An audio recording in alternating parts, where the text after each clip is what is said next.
Alright, testing 1, 2, 3. What's going on, fellow rogues? It's Mass Mayor here, and welcome in for something a bit different tonight. As I bring you guys what's going to be an attempt at a new series I'll be starting where I'll be reading off chapters of this book that I'm working on called Nightmare Country. So, obviously the face cam is off for this one. I will be, possibly answering chat, while I'm going through this. I definitely want to try to make sure I read, this is, the best I can. This isn't going to be a perfect reading of it. I'm more likely going to be stuttering, getting caught on words and everything. You got people out there who do reading streams in a similar fashion that are just experts at this. Admittedly so, at the start of this, I'm not, an expert at reading per se. When I was a kid, I had a 9th grade reading level, I think when I was in 2nd grade, but doesn't necessarily mean my reading is perfect. I mean, even though this is my book that I'm writing, I get caught up in my own style of writing here and everything. And also another thing that I'm going to clarify is that the pacing of the sentences is going to be a bit weird for this, because when I first started writing this book, I pretty much did it where almost every sentence and it would he said, she said, he proclaimed, she threatened, so on and so forth. So the pacing may be a bit odd, but still, if I ever do possibly get this published, I'll hopefully be able to get someone to actually edit it and make it look better and everything. But as it stands, this is basically just going to be a story that I wrote just because it's something I was passionate about writing. And a lot of it is based around trying to do a story for those who feel like misfits, outcasts, and such, while trying to do a mix of an adventure and a horror story. With the horror being more of a kind of a, it's explaining it. It's more adventure with some horror undertones, because there are some moments in here that are definitely I try to make really tense, but for the most part it has horror elements to it, but it's mainly an adventure story. And also to kind of let you guys know as well, there's gonna be a possibility of a lethal weapon. Every time I say lethal weapon. Lethal company stream following this one, if I can get people together for it. We're gonna be playing using mods, so for those who may be interested in playing with us, you definitely have to download a little set of mods I have, but I'll walk you through. It'll be very easy, just mainly some quality of life stuff for the game and everything. But that's then. This is now. Not really gonna give away too much of the story right here. There is explanation of it in the description of the stream. You guys want to kind of check that. But I want to try to go in this giving you all as blind of experience in this as possible. But if you guys want to chat and everything, feel free. I do want you to, of course, react to this and such. But I will be definitely trying to read it, and answering questions afterwards. And once it's done, definitely let me know who your favorite characters are. This isn't gonna introduce everyone right away, but I do at least try in this chat, in these two first things, the prologue and the first chapter, I do try to at least get a bit of something out there. So anyways, without further ado, it says got me through a lot when I used to read on Wattpad. Yeah, I've changed up a decent bit of it. The prologue right here is probably something you may not have ever read, but we'll see. But anyways, starting off with the prologue here. Like I said, keep in mind my reading's not gonna be perfect, but so just bear with me. Alright, prologue, Saturday, October 20th, 9:17 p.m.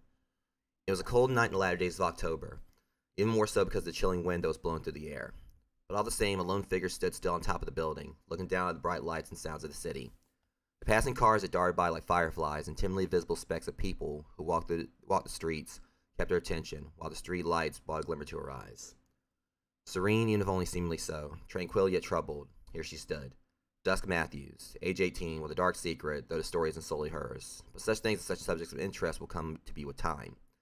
In the sense of a story, while Dusk possibly can be considered only a supporting character, her life brings several souls closer together that even she can ever consider herself worth.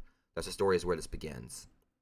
Her green eyes were encircled by light applications of mascara and eyeliner with red eyeshadow, and her hair was black with a few red streaks here and there, which fell low past her shoulders and whipped in and out of her eyes as the wind blew. On her frame, a slender pale body at 5'9", with a pair of black slim-fit jeans and a matching t-shirt and hoodie, as well as a pair of Converse. It was Saturday, meaning she was enjoying some free time from her studies at Raven Rock University, school for people like her, people who many may say were far from the term people. Outside, like any other brick-and-mortar educational facility. However, on the inside, one could see that students consist of everything but human beings. Anyone who thought of anything supernatural as non-existent would never believed that such a place existed. A haven for horrors, as it was jokingly called by some who populated the city. At least those who saw them as a threat, as something to fear and thus shunned with no question. Casa decrypted, abomination abode. Derogatory nicknames notwithstanding, the words weren't without a form of truth, and that Raven Rock University was indeed a place where monsters could be found studying within its walls. Dusk's attendance at school was due to her being a vampire. Not that she was always one, if anything, she only recently knew such an existence. When she was born, she was abducted from her human mother along with her 7-year-old sister Dawn, by a pack of Hapri Nosferatu, who raised her under the harshest ways in another country in the castle of a vampire lord. Any attempt to escape meant being caught and enduring a cruel punishment. If one were so lucky to successfully flee, they would freeze to death in the country's low-temperature climate. By the time she was 13 years old and Dawn was 20, she had come to know a life of only being a slave to every demand of the cruel denizens of the castle, with a razor-tipped whip taken to her back when something wasn't met to exact expectations. And even if she did to the fullest degree, they hardly ever passed chance to make excuses to abuse her. The only solace she found was from two sources: her sister, who all too often had to steel herself through the hard task of nursing Dust's wounds after a round of lashing, while listening to her muffled screams, she buried her head into a pillow, at times having to tell Bust to bite down when the wounds were deep enough to require stitching. In the Lord's library, where she never passed up the opportunity to grab books to take back to her room whenever she was tasked with cleaning detail. Without a chance at public school, let alone school at all, Dust taught her how to read. Or Dawn taught her how to read. Learning how vast the world was from out of the hours she spent with books, sometimes getting a lashing to her back after taking a page or two while cleaning, it only saddened her more to know she would never get to experience such things herself. All the culture, cuisine, and beauty, the romantic setting in places like Paris, France, Venice, Italy, and its vast canals, Neuschwanstein Castle, the port of Hamburg, and miniature Wonderland in Germany, Scotland's Isle of Skye, Ireland, Japan, Rio de Janeiro, Cambodia. The world was so vast, and knowing she would likely never see any of it made each crack of the whip and ensuing pain, dull and sound and feeling compared to the thoughts of what was out there and out of her reach, scratching away at her mind.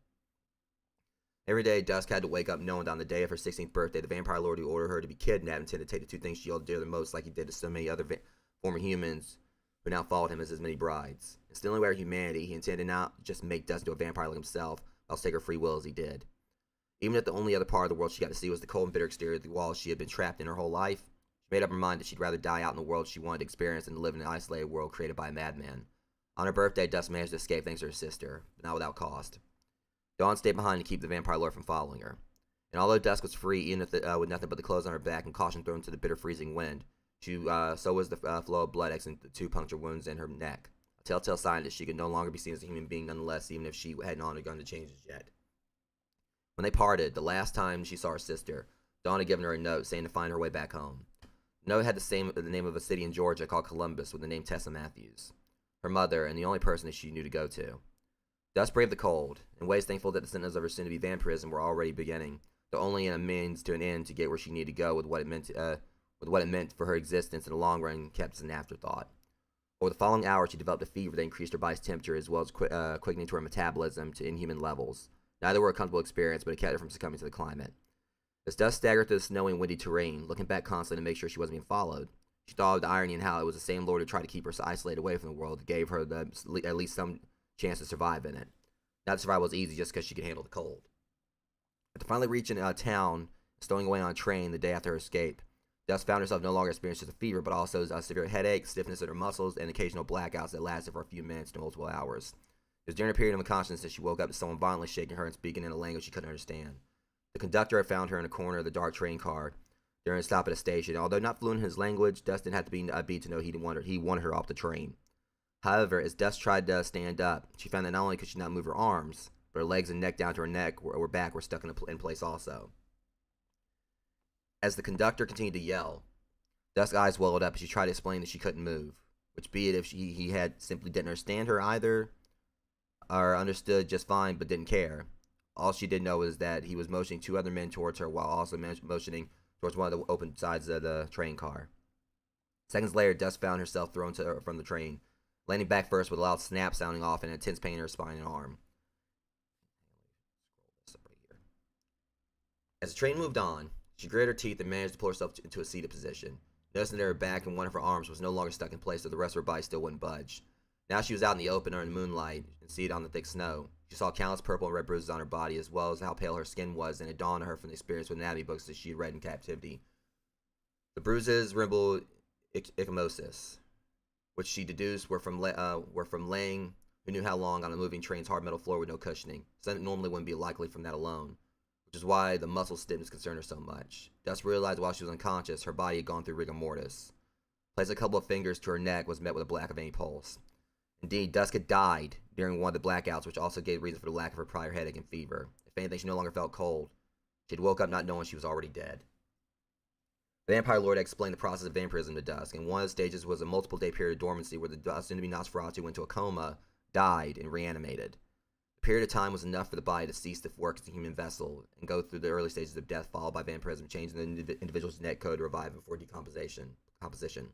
So while rigor mortis typically lasted only a few days, Dust's transformation was somehow interrupted before it had to run its course. It was a lot for her to take in, and with the fact that she spent her whole life living with vampires up to a few days prior. She had still been alive for 16 years, and now had to process that she was basically a walking corpse that had to share the day she was born with the day she died. Still, she focused on the long-term outcome and was a bridge to cross later. Getting thrown from the train bent her back and arm out of the stiff state, hence the snap she heard when she had landed, but she still had to get the rest of her body back to working order. At least working as well as a freshly reanimated corpse could until her body finished becoming, well, even less human. With a few snaps and winces of pain, Dusty pulled her other arm into a less rigid state, which was then preceded by gripping her head and losing her neck. Something that came with a quick sigh of relief that she didn't see anyone around, watching a pale and bruised girl in nothing but a nightgown, snapping her body parts while sitting in the middle of a snowstorm. Pulling her legs out to the sides and forcing her knees to bend was enough to be able to stand. Most of her body was still stiff, other than her limbs, but it was just enough for her to ease herself over to the bench of the station where she lay down and curled up into a ball while hoping that she could be left alone until she could properly move. As she did, she brushed her tongue on her teeth, expecting to scratch it to a point before noticing that her teeth hadn't changed. As she rested on the bench, her body picked up where she had left off when she was on the train, and hours later she was able to fully walk fluidly enough to continue her travels, all while making sure to keep the bite mark on her neck hidden whenever she was around people. Humans.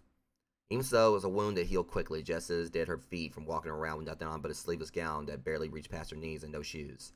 The one of the kind souls that gave her a ride had gifted her a fresh pair of pants, boots, a long-sleeved shirt, and a coat with a fur-lined hood, along with a little money to help her get by for at least a meal or two. She was thankful they didn't ask questions on how she had survived the frigid winds and snowy landscape of the country with such little clothing, let alone how she got such a predicament in the first place. If anything, she was very thankful for their help, period, compared to her encounter with the train conductor. She had, however, been asked more than once if she needed to go to a hospital, which she declined before going on her way each time. She knew people in town over from the Vampire Lord's home were fully aware of his presence due to being a target of him and his minions. She didn't know how far that reach extended. If she was to go to a hospital, she knew it wouldn't end well if they mistook her for one of his clan, and if by chance the doctors weren't knowledgeable of vampires truly existing at all, they might still act out of fear of a girl with no heartbeat or pulse. And even so, there was no clinical cure for what was wrong with her. It was through these events that she found more hope in reaching her mother, aside from a deeper sense of morality and humility from such kindness, as well as from the horror she saw others capable of when she was abducted. Horrors both to herself and whatever victims her captors tortured and fed on, which is why she regretted each time she stole food from vendors in restaurants after the small bit of money she had been given had run dry. The times she had been caught were met with both understanding nature and her being offered to take some more of the goods from the stand or to come to sit down in the restaurant for a free meal. Those who were less than such, understanding only they were getting stolen from.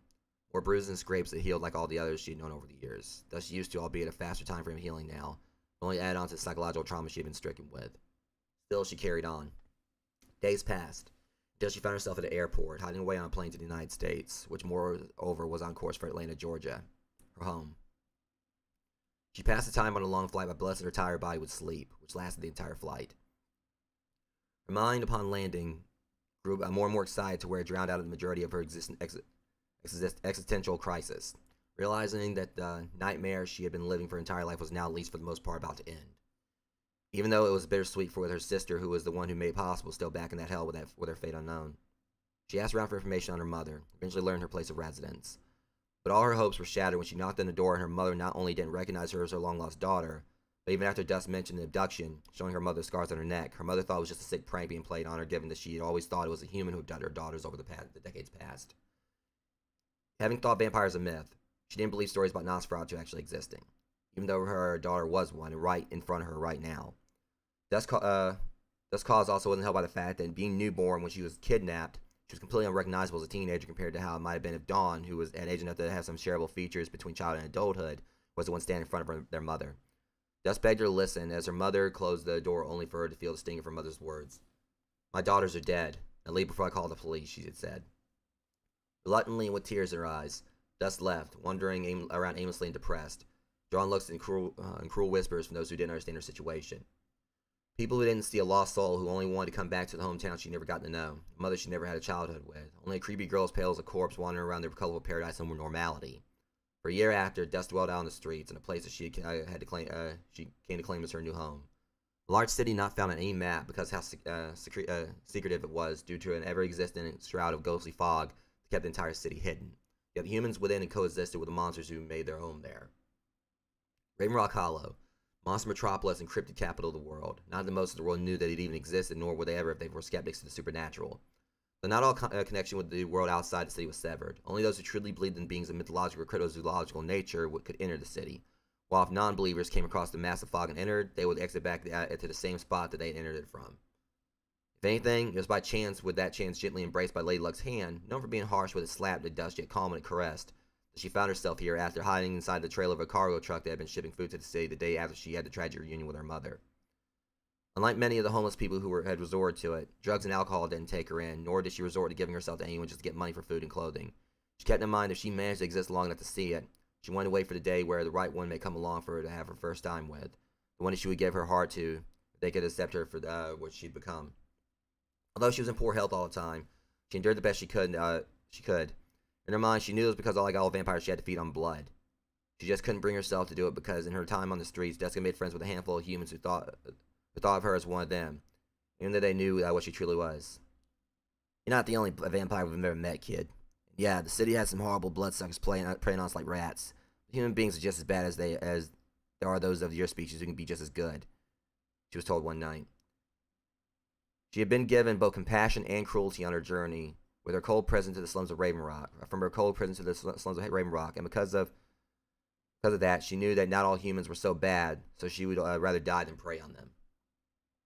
Then, not long after her 17th birthday, a date that she knew only because her sister remembered it, she met two young women who were also none other than human. Scarlet Carson, age 21, was a fellow vampire, born in a full-blooded Nosferatu. But unlike Dusk, Scarlet saw humans as pathetic and weak, thus in her view, the only way she wouldn't feed on one would be if she couldn't catch it, considering that in her views it was survival of the fittest. The life she lived was practically that of a misanthropist, or more so, she showed the traits of a sociopath. Scarlet made a rule not to get involved with too many people who weren't fellow vampires, let alone much of anyone, even her family. That is, except for her father, who she didn't mention much about to anyone either. The odd thing about it was that though Scarlet was a full-blood vampire, her father apparently wasn't anything of the breed. In truth, only a few people knew who her father was to even know what he was. Whenever she was asked to explain the redundant nature behind it, however, she simply dodged the question. Still, Scarlet had small exceptions to who she kept in a social bubble outside the vampire world, such as Oki. Oki Kaya, age 19, was of a much rarer breed that was said to exist only in Greek myths. Being a siren, she was one of the few that existed in the world, since most of them were hunted to extinction for their deadly voice. Legends say that a siren song would end in death for anyone who heard it. However, different cultures had different beliefs on the effects of the voice in relation to the victim's grim fate. Some say that the fatal hymn would drive someone insane to the point where they would jump from a cliff, with sea-based myths of mermaids being the most famous variation, albeit more of an entranced infatuation with the voice that would cause a man to drown. Others think that if one heard the song, that the sound would alone cause one's head to implode. However, nothing could compare to what would happen if Oki sang and someone was unfortunate enough to hear it. Oki's siren song manifests a concussive force, so for her, it wasn't so much a person jumping from a cliff as her pushing them with a jet engine's worth of air, or their head blowing up, as if it was her cracking their skull into pieces. Or their head blowing up as it was her cracking their skull into pieces. It was a sledgehammer hitting a watermelon. Twilight Dirge, at least that's what she called it. Wave of sound so powerful it could rend a person's body from skin to skeleton into literal dust in seconds. Because of this, Oki tried to control herself so that if she had to use her powers, she would only do so when her friends weren't close by. Otherwise, she would rather face oblivion. But times before had forced her to set such personal restrictions aside. When Scarlet and Oki found Dusk on the streets on that night, she was extremely weak. He took Dusk to Scarlet's house and nursed her back to health over several days, and after finding out about her situation prior, they decided it would be best if Dusk stayed with her. Dusk learned she wasn't as alone as she felt. It was this night that she learned of that school. Scarlet and Oki were both already students at Raven Rock University, and after Dusk had recovered enough, they took her to the school and introduced her to the headmaster, whom almost instantly made Dusk a member of the student body. Another year passed, with Dusk growing stronger the more she learned about her curse and the powers that came with it, and not just through studies from the teachers at school, but Scarlet herself, who trained Dusk. She learned things from Scarlet, such as how a vampire can be born given the undead nature of the species, the fact that organs didn't normally function for full breeds, and if anything, sex in such means shouldn't be able to give means to conceive. Her curiosity was answered when Scarlet told her that vampires, if the need be, could control aspects of themselves to have human properties, but only if they want to embrace such properties, and even so, it could only be brief. Just to answer to other questions Dusk had asked, such as how they could taste, let alone digest food, which Scarlet explained that eating and drinking normal human food was purely for a taste and aesthetic of consuming things they didn't biologically benefit from. Thus, while they could indeed consume human food, only blood can nourish them properly. If anything, however, Dusk felt that Scarlet herself possibly couldn't explain how or why they could, and even if she did know, she doubted Scarlet would let her spell speak of vampires mimicking a species she loathed. She always had the appearance of something other than immortal, and this is what she preferred. Scarlet, being a full-blooded vampire, always had visible fangs, and her eyes always looked at the world through red irises. Dusk, however, was a hybrid. Not a pure-blooded vampire born as such, nor Dampire both the human and vampiric parent, so her vampiric traits wouldn't show unless she was angered.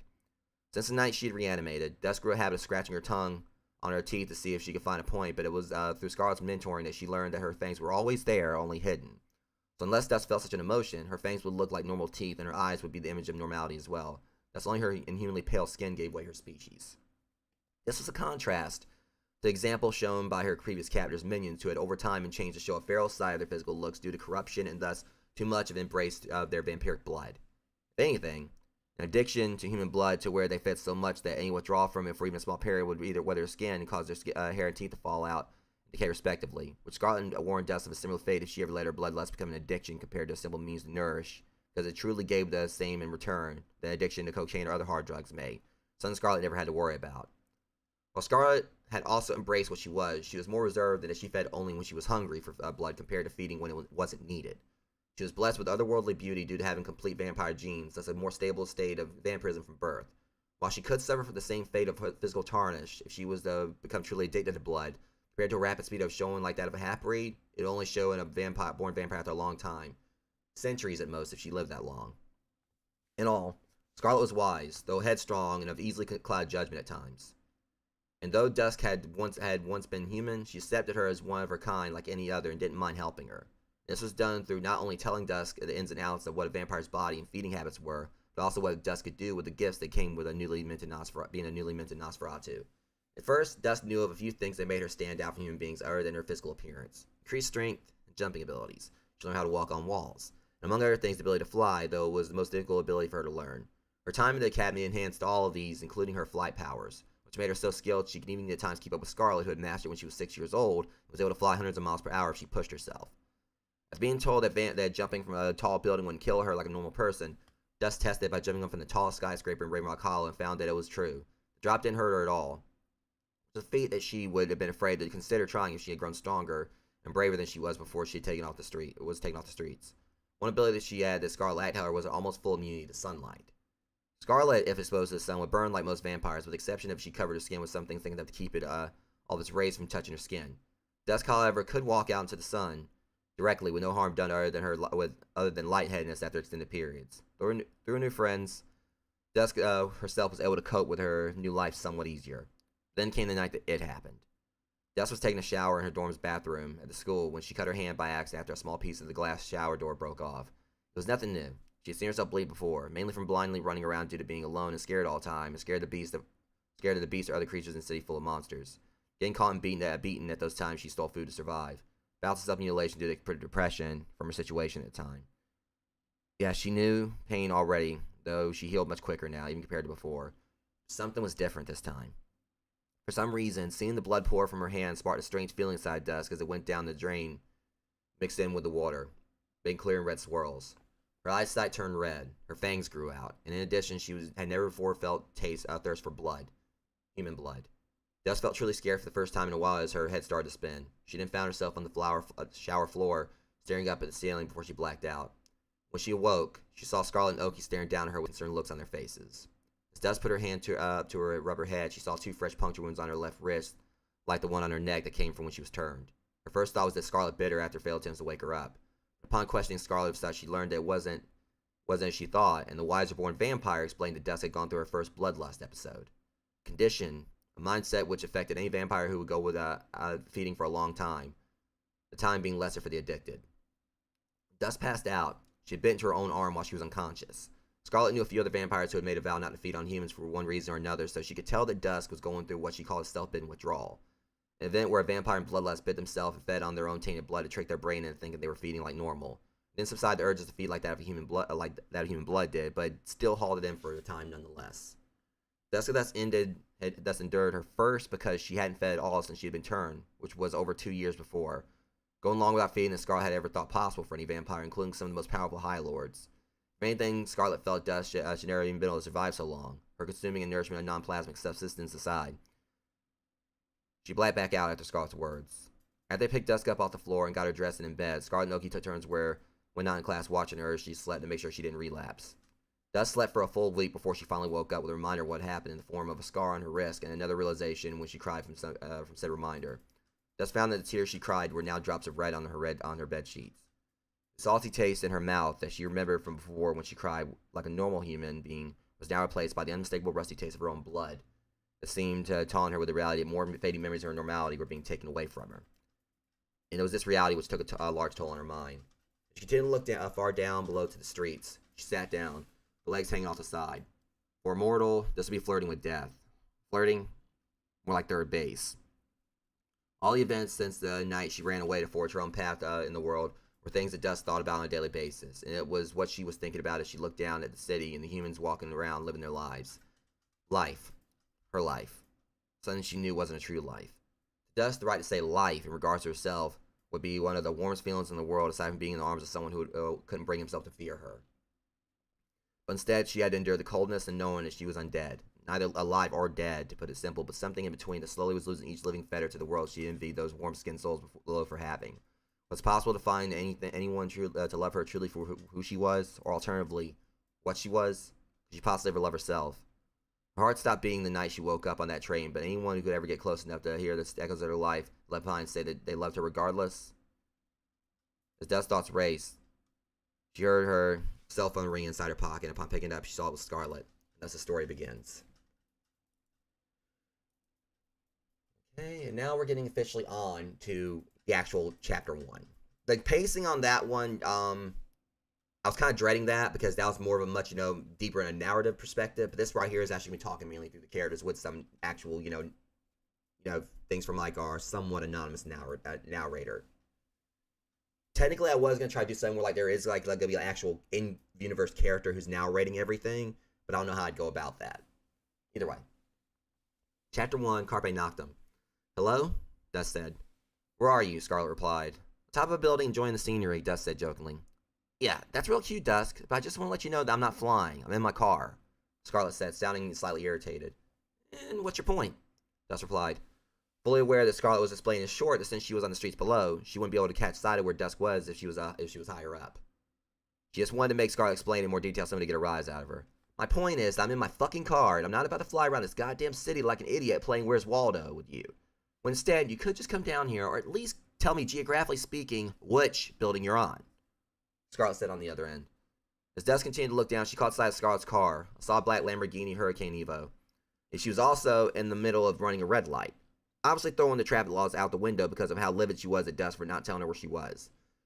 Even though it was a vehicle that she had always wanted and thus a cherished gift from the school's headmaster for Scarlett excelling at some of the school's extracurricular activities, the car's safety standards were being duly tested.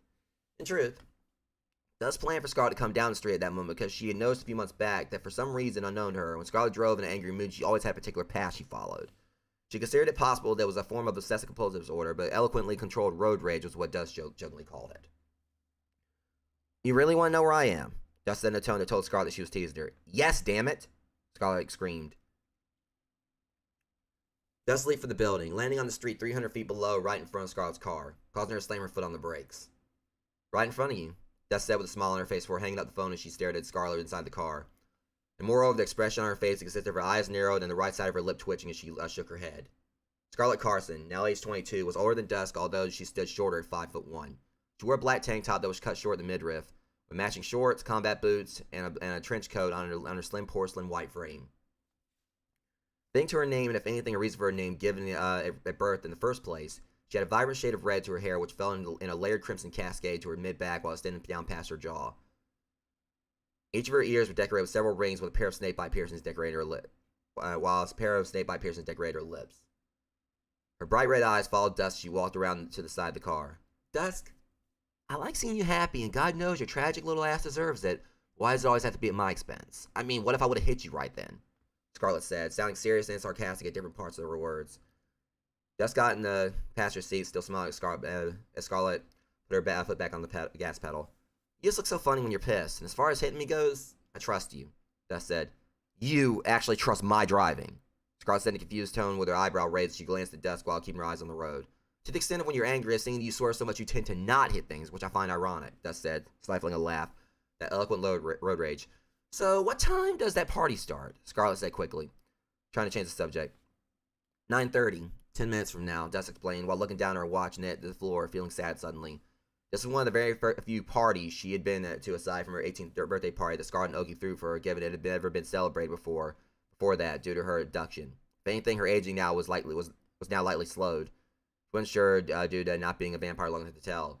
Those like Dusk, Scarlet, and Oki were hardly feared in the city of Ravenrock Hollow, and the majority of humans welcomed their presence. Although for some of the humans, this wasn't true, and in ways, it was understandably so. There were indeed evil monsters that lurked among Ravenrock Hollow's population, along with under it, which the humans did fear. But there were an amount of them who were simply prejudiced to the supernatural citizens all around. That said, her 18th birthday wasn't much of a party, and more of a night out with the girls, given Oki and Scarlet were the only ones Dusk knew in the city prior. Though she had met another friend of hers, her own that night, who she had been brought along with to meet Dusk. They became close quickly. Dusk smiled slightly when she thought of Fiona, her best friend, who would also be at the party. Other than the three of them, Dusk didn't really find much associated with the rest of the students who would be there, which was the reason why Fiona was also usually on duty as Dusk's personal wallflower plucker when no one else wanted to dance with her or talk to her, given she was the most quirky of the four. Oki called a ride with Fiona. I keep telling her that she really needs to watch singing while driving, given she's totaled 4 vehicles in the time that I've known her just from raising her voice too much. I only hope Fiona doesn't encourage her by trying to sing along, Scarlet said, pulling Dusk from her thoughts. Okay. Dusk said in a low octave, alerting Scarlet that she was upset. What's the matter? Scarlet said, glancing at Dusk's concern. I just wished I knew what it was like to have you guys around sooner, and that I had friends all this time instead of so many years of abuse. I feel endlessly like you, Oki, and Fiona are the only ones who care I exist. I wish I could have had the strength to escape sooner, Dusk said, a single tear of blood coming from her eye. Scarlet pulled the car over to the side of the road violently, leaned to a car behind her honking their horn, to which Scarlet paid no attention aside from giving the finger. She wiped the blood from Dusk's face and hugged her. Dusk, you've been through so much, but trust me when I say that that you have so much ahead of you as well. Honestly, if it had been me, I can assure you that I would have tore apart every single one of those bastards that put a hand on me and got out sooner. Because I could have. But you couldn't help your situation, Scarlet explained. I could have if I had been stronger, Dusk stated, still looking at the floor as her arms hung at her sides, limply instead of returning Scarlet's embrace. Scarlet pulled herself away and put her hands on Dusk's shoulder, pressing her forehead against hers. Are you fucking kidding me, Dusk? You've been stronger? You didn't have anywhere near the same odds in your favor as I or anyone with superhuman abilities would have had, yet you showed so much drive to survive that you not only worked with those small odds, but used the normally debilitating a process of a soon-to-be Nosferatu's body going through as a means to adapt and survive. Scarlet replied. That wasn't my strength. It was the strength that monster gave me when he bit me. Dusk said, her voice quivering and breaking. Okay, I'll give you that one. Slightly. Yes, on one hand, if it had not been for your vampirism, you likely wouldn't have survived to meet us, let alone possibly come to Ravenrock at all. But on the other, I'm not gonna say it was fate or some bullshit like that. You were the one who took the steps to get out of there, with you being turned being the foundation to build those steps on. Not just giving a finger to the one who kidnapped you, as well as a castle full of abusers, but also a resounding fuck you to Darwinism. That's strength, Dusk. Your own strength. It may have taken longer than you wanted to leave, but you did and found people who want you to stay. That's what counts, Scarlet stated. Thank you, Scarlet, she said. Let's just go have a good time, okay? Scarlet replied while handing Dusk a tissue to wipe her eyes before switching gears and getting back on the road. They drove out of the city area in Ravenrock's town district. Scarlet tried to think of something to raise Dusk's spirits more. They came to her. Almost forgot to tell you. This Monday, the school is supposed to be getting new students, so if you don't have any luck finding some new friends or even a boyfriend tonight, that would be another chance for you to meet new people. Maybe even a boyfriend of the same species. Scarlet said in an upbeat voice, hoping to at least get a smile out of Dusk, while also making her mindset apparent and hinting that she would prefer Dusk date a fellow vampire. Considering Scarlet rarely smiled, let alone sounded cheerful, this got Dusk's attention. How many are there supposed to be? Dusk said curiously. I'm not sure, but I heard it was around 5. All guys. But again, I'm only going by what I've heard, so it could be more on the same note, it could be less, Scarlet explained. Dusk finally smiled. Scarlet then looked at her and spoke again. Since you should know how I am about other species, let alone people I don't know well, say you do find a boyfriend at the very least, someone of a mutual romantic attraction that blossoms into a relationship later. If he is a vampire, I'll be watching him like a hawk, and even if he is, I'm going to be skeptical until I'm sure he won't hurt you, she said sternly. Dusk nodded her head. Scarlet kept her eyes locked on Dusk before hearing a horn honk and noticed she was swerved into the other lane right in oncoming traffic. She jerked the wheel casually without a look of worry, though the man driving the car she almost collided with wasn't as calm. Crazy bitch, he shouted.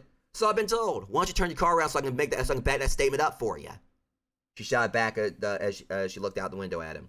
Scarlet, behave, Dusk said, seeing she was slightly shaken from the near hit. I will for now, dear Dusk, but he doesn't know I saw his face. He's prey now. He just doesn't know it. Scarlet said with a look of mischief on her face. But you were the one in the wrong, as much as I hate to say it, Dust told her. Be that as it may, I'm not past that fresh quarry when I have it in my sights, Scarlet said, narrowing her eyes. I still don't understand how you're so easily willing to kill a human as if their lives are nothing, Dust said. Scarlet's lip twitched again slightly without looking at Dust. As I'm not understanding how you can be so adamant on treating their lives if they aren't nothing but food, Scarlet replied. Dust said nothing else. She knew better than to argue with Scarlet, given her inability to budge an argument made a brick wall seem as malleable as clay. A few minutes later, Scarlet pulled into the driveway of the residence where the party was going on. The person running was a student with the name from the school named Alex. He got along well with everyone, hence why a majority of the school, as well as his friends who he had off from off campus, had shown up at his mansion, which was not a bad reputation considering that he was a 9-foot-tall Cyclops. As Scarlet got out of the car, followed by Dust, they walked the rest of the way up to the house, which was packed to where even the porch was heavily occupied. Hard to imagine since the mansion was more like a castle because of Alex's gargantuan size, and the porch was the size of a basketball court. Hey guys, how's it going? Thanks for coming over, Alex said, looking down with his one single large eye as he greeted Dust and Scarlet when they got to the door. He had green skin and the short brown hair, which was obscured by a beanie. He's also wearing blue jeans and a plain black t-shirt with white sneakers, all obviously custom sewn and made to fit his body. Fine, Alex, Scarlet said with a nervous smile on her face, matched only by her wide eyes, feeling slightly intimidated by Alex's huge body. Not that it bothered him since he was used to it. Although she knew not why, since she knew Alex was gentle. He was also one of the few non-Nosferatu students at the school she got along well with. Hello, Alex. How are you this evening? Dust said, showing no fear towards such an intimidating yet kind creature as she smiled and bowed her head slightly to greet him.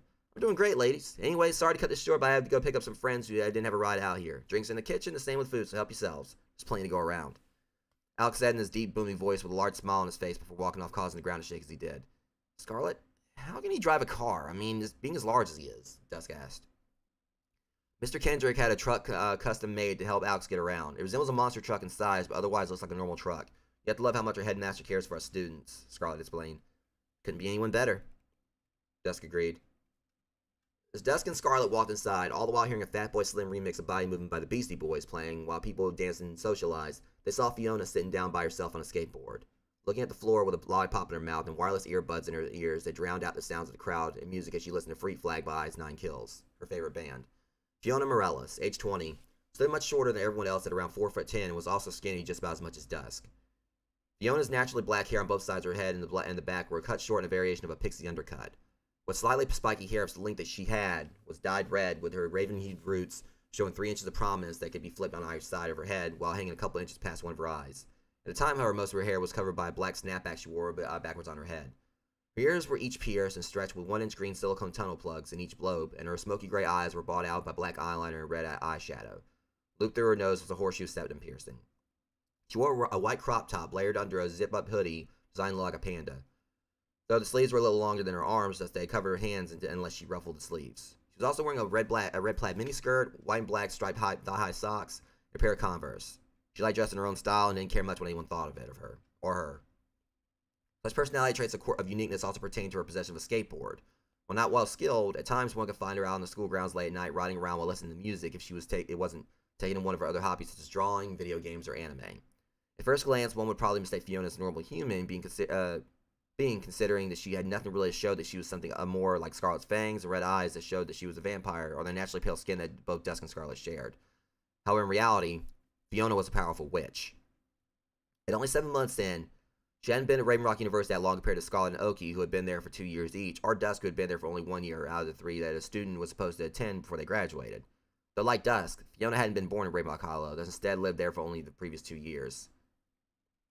Nevertheless, considering that she had top grades in all her classes and was fluent in knowledge of countless monster types, it was obvious that she showed promise due to gifted intelligence and a bookworm's dedication to studying. In such regard, while in a social setting, she was easy to talk to and loved having a good time with people at social gatherings. She was normally quiet, kept to herself at school and less around her friends.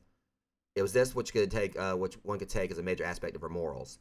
She was more alive around her friends because to her, any genuine connections made her with people meant everything to her. She would dedicate herself to and fully to them if there was anything she could do to help them, which was something she had already done for Dust more times she could count. They had a bond. One nurtured through many nights spent walking in the rain to the local Japanese noodle shop to eat copious amounts of ramen and udon. 3 a.m. sessions of reading manga and watching the Rocky Horror Picture Show and Repo the Genetic Opera, to where they both could recite every line and sing every song word for word. Bored? Dusk asked her. Fiona looked up and took the candy from her mouth before removing her earbuds and speaking. They can't fucking dance, she retorted. Come again? Scarlet asked. Every guy I've tried to dance with has either stepped on my feet or fell flat on his face if they didn't just blow me off for one of the snobby popular girls. I'm not taking any more chances, she said, looking up with an awkward smile and laugh. You could always teach them the time warp, Dusk joked. Nah, they can do the pelvic thrust with someone else because the only thing driving me insane is that they don't know a jump to the left from a step to the right, Fiona replied. Well, maybe they should stop dreaming it and be it, Dusk continued.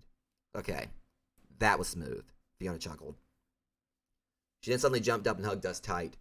Well, Fiona, what the hell? Dusk asked out of surprise. Her answer came with Fiona looking at her with a closed-eyed smile while she stuck her tongue out at Dusk, playfully biting it all the while.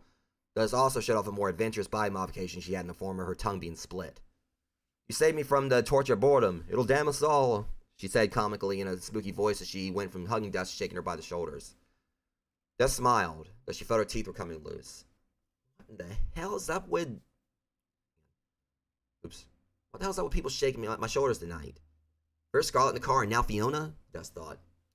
Where's Oki? Scarlet asked Fiona. She's somewhere around here, but last time I saw her, she said that she was going to talk to... Ah, shit. You're not going to like this, Fiona replied. While we're young, Fiona, Scarlet said. You're going to still be in your 20s 100 years from now, though, Fiona joked. Okay, while you're young, then, Scarlet shouted. Ouch! Low blow. She went to talk to Stonewall, Fiona replied. What? Scarlet shouted. Stonewall isn't her ex-boyfriend? Dusk asked, her eyes widened. Not like we know anyone else by that name, you know, but yes, and I told her that you wouldn't be happy, Fiona stated. Of course we're not happy. Why the fuck would she still want to have anything to do with him? Dusk said, slightly angry. That's just it. She doesn't want to have anything to do with him. Ever since we got here, he's been stalking us from room to room, and so far 5 people have come to us saying that Stonewall was going around telling everyone that he and Oki were back together. So, she went to find him to try and get him to leave her alone, and quite frankly, I don't blame her because he's pissing me off all the same. Fiona said, her voice even for her tiny size being a little frightening. Well, I think we need to go find her. You know that he has a bad temper and she can't fight him alone if things get out of hand. Dusk said, showing concern. Fiona pulled her spell book of black magic out of her purse, strapped around her shoulder, the bag itself resting at her hip. The spell book was the source of her powers, and it not only held black magic, but also other types of magic she learned while being raised in Salem, Massachusetts, home of the Salem witch trials back in 1969 too. Her home after living the first 7 years of her life in London, England, and before she came to Raven Rock. Arguably so, Fiona was more powerful for a witch her age than anyone could possibly imagine because of how quickly she could learn and perform spells with flawless results, with never a need for a wand, and also due to one of her ancestors being one of the most powerful practitioners of magic to ever live, though her family never told her who the person was. Well, I see that you're prepared, but my weapon is still being fixed after that incident on our field trip to what we thought would be a vacated cockatrice den, which, as you recall, was anything but, Scarlet said. And I still don't have one, Dusk added also. Well, I'll handle it myself, Fiona said, though a very slight showing of uncertainty was in her eyes. Dusk and Scarlet both caught it. Fiona, you can't be serious. You know that no one has ever been able to stand up to him. Why would you even try? Dusk asked. She was given a response in the form of Fiona looking at the floor, blowing a strand of hair from her eye, and looking back at Dusk and Scarlet with a smile. It's what friends do. So don't sweat it. He's big, slow, and an idiot, and I have a perfect spell to take advantage of that. But still, I need a distraction if this is going to work, so follow me and I'll explain, Fiona said, before walking off further into the house. Dusk and Scarlet knew that Fiona valued friendship more than many people they knew, but they wondered if that would one day get her killed. Damn. Why do these things always happen when we're supposed to be having a good time? Dusk, you stay here, Scarlet said before running after Fiona, scratching her tongue on one of her fangs in frustration. Dusk knew that Scarlet and Fiona could get Oki away from Stonewall if he tried to attack her, but damaging him was a different story due to reasons too obvious to her. She stood in the hallway waiting for them to return. She knew things weren't going well when the house started shaking, and she heard an extremely loud booming voice roar from outside, causing all the students, people dancing, talking, stop what they were doing. Stay out of this. This is between me and my girlfriend, Stonewall yelled. She is your girlfriend, and now you know why she broke up with you, asshole. I can't stand abusive fucks like you. Fiona's voice yelled back. A few seconds later, Scarlet ran inside holding Oki up with her arm around her waist and Oki's arm over Scarlet's shoulder, blood pouring rapidly from Oki's mouth. That bastard hit her again. She needs medical attention ASAP, but I can't leave you two here with him around. Damn it, what to do? What to do? Scarlet said to Dusk as she looked at Oki. Let me take her. A random male student said as he stepped in quickly. In reply, he found Scarlet's fist closing in on his face, only to have Oki reach up and stop her hand, albeit barely. Don't. Oki said as she looked up, her eyes weak. A bead of sweat fell down the student's face. I mean, take her to the school's infirmary, he said, shaking slightly. Scarlet twitched a muscle in her lip as she realized it was the only choice she had. Okay, I'll trust you with her, but so you know, if you let something happen to her, I'll kill you on sight. My sight, because you won't get a chance to see me coming. Scarlet threatened. Me and her are in Weapons Defense Club together at school, so don't worry. She's in good hands. He says he took Oki's arm over his shoulder and took her out of the house, and seconds later drove away after helping her get in his car. She better be. Dust, come on, we need your help. Scarlet said hastily as she ran back to where Fiona was. Dust stood where she was, watching Oki and the male student drive down the road before following Scarlet. What can I possibly do? Dust protested as she followed. Fiona has a binding spell that can hold Stonewall down until we can figure something out. Namely talking to him, although I'd rather kill him for what he's done to Oki. However, given I can't hit the bastard that hard, I'd rather not break my hand, even if I could heal quickly. Me and you need to distract him while she casts the spell. Scarlet explained, her face a scowl through each word. I understand why Oki didn't use her powers on him, Dust said. Even after what he's done, she doesn't want to kill him. That and too many people around, which could mean a lot of collateral damage. If she used her powers, and we both know how she feels about the possibility of if she used her powers, and we both know how she feels about the possibility of hurting even a single person.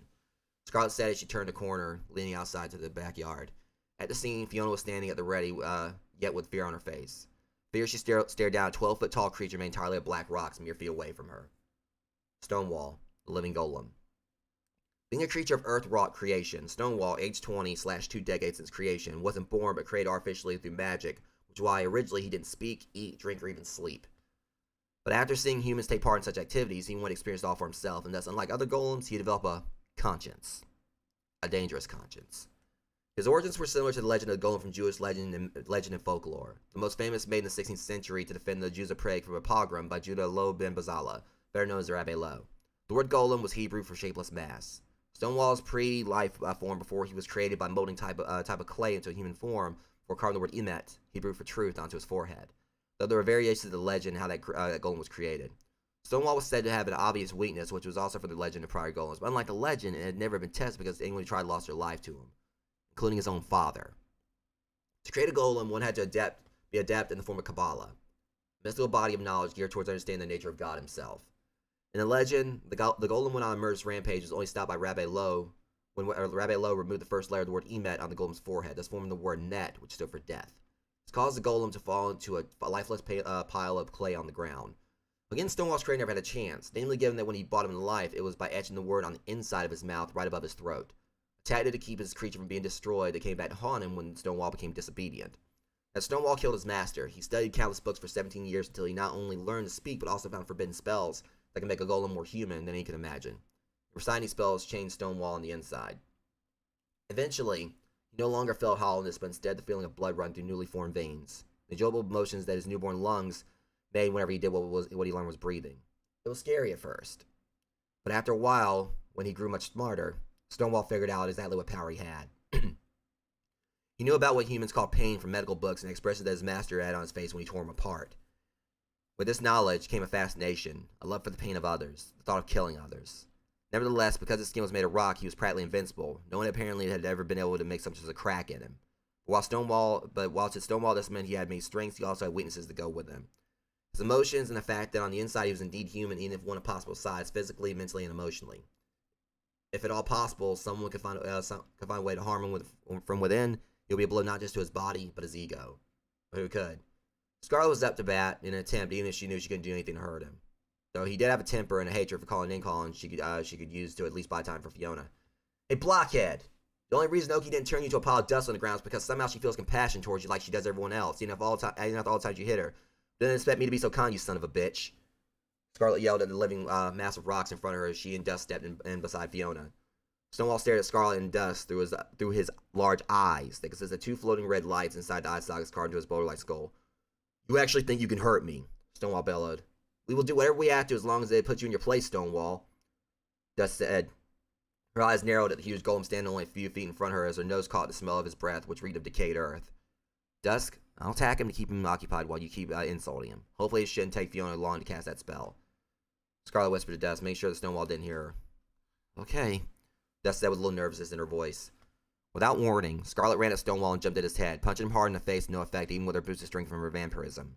Regardless, she didn't intend to do any damage since she knew that was practically impossible. The plan was to draw his attention away from Fiona as she cast a binding spell. Nothing else. Hold still, Stonewall yelled as he swung at Scarlet, who flew around him nonstop. Like hell!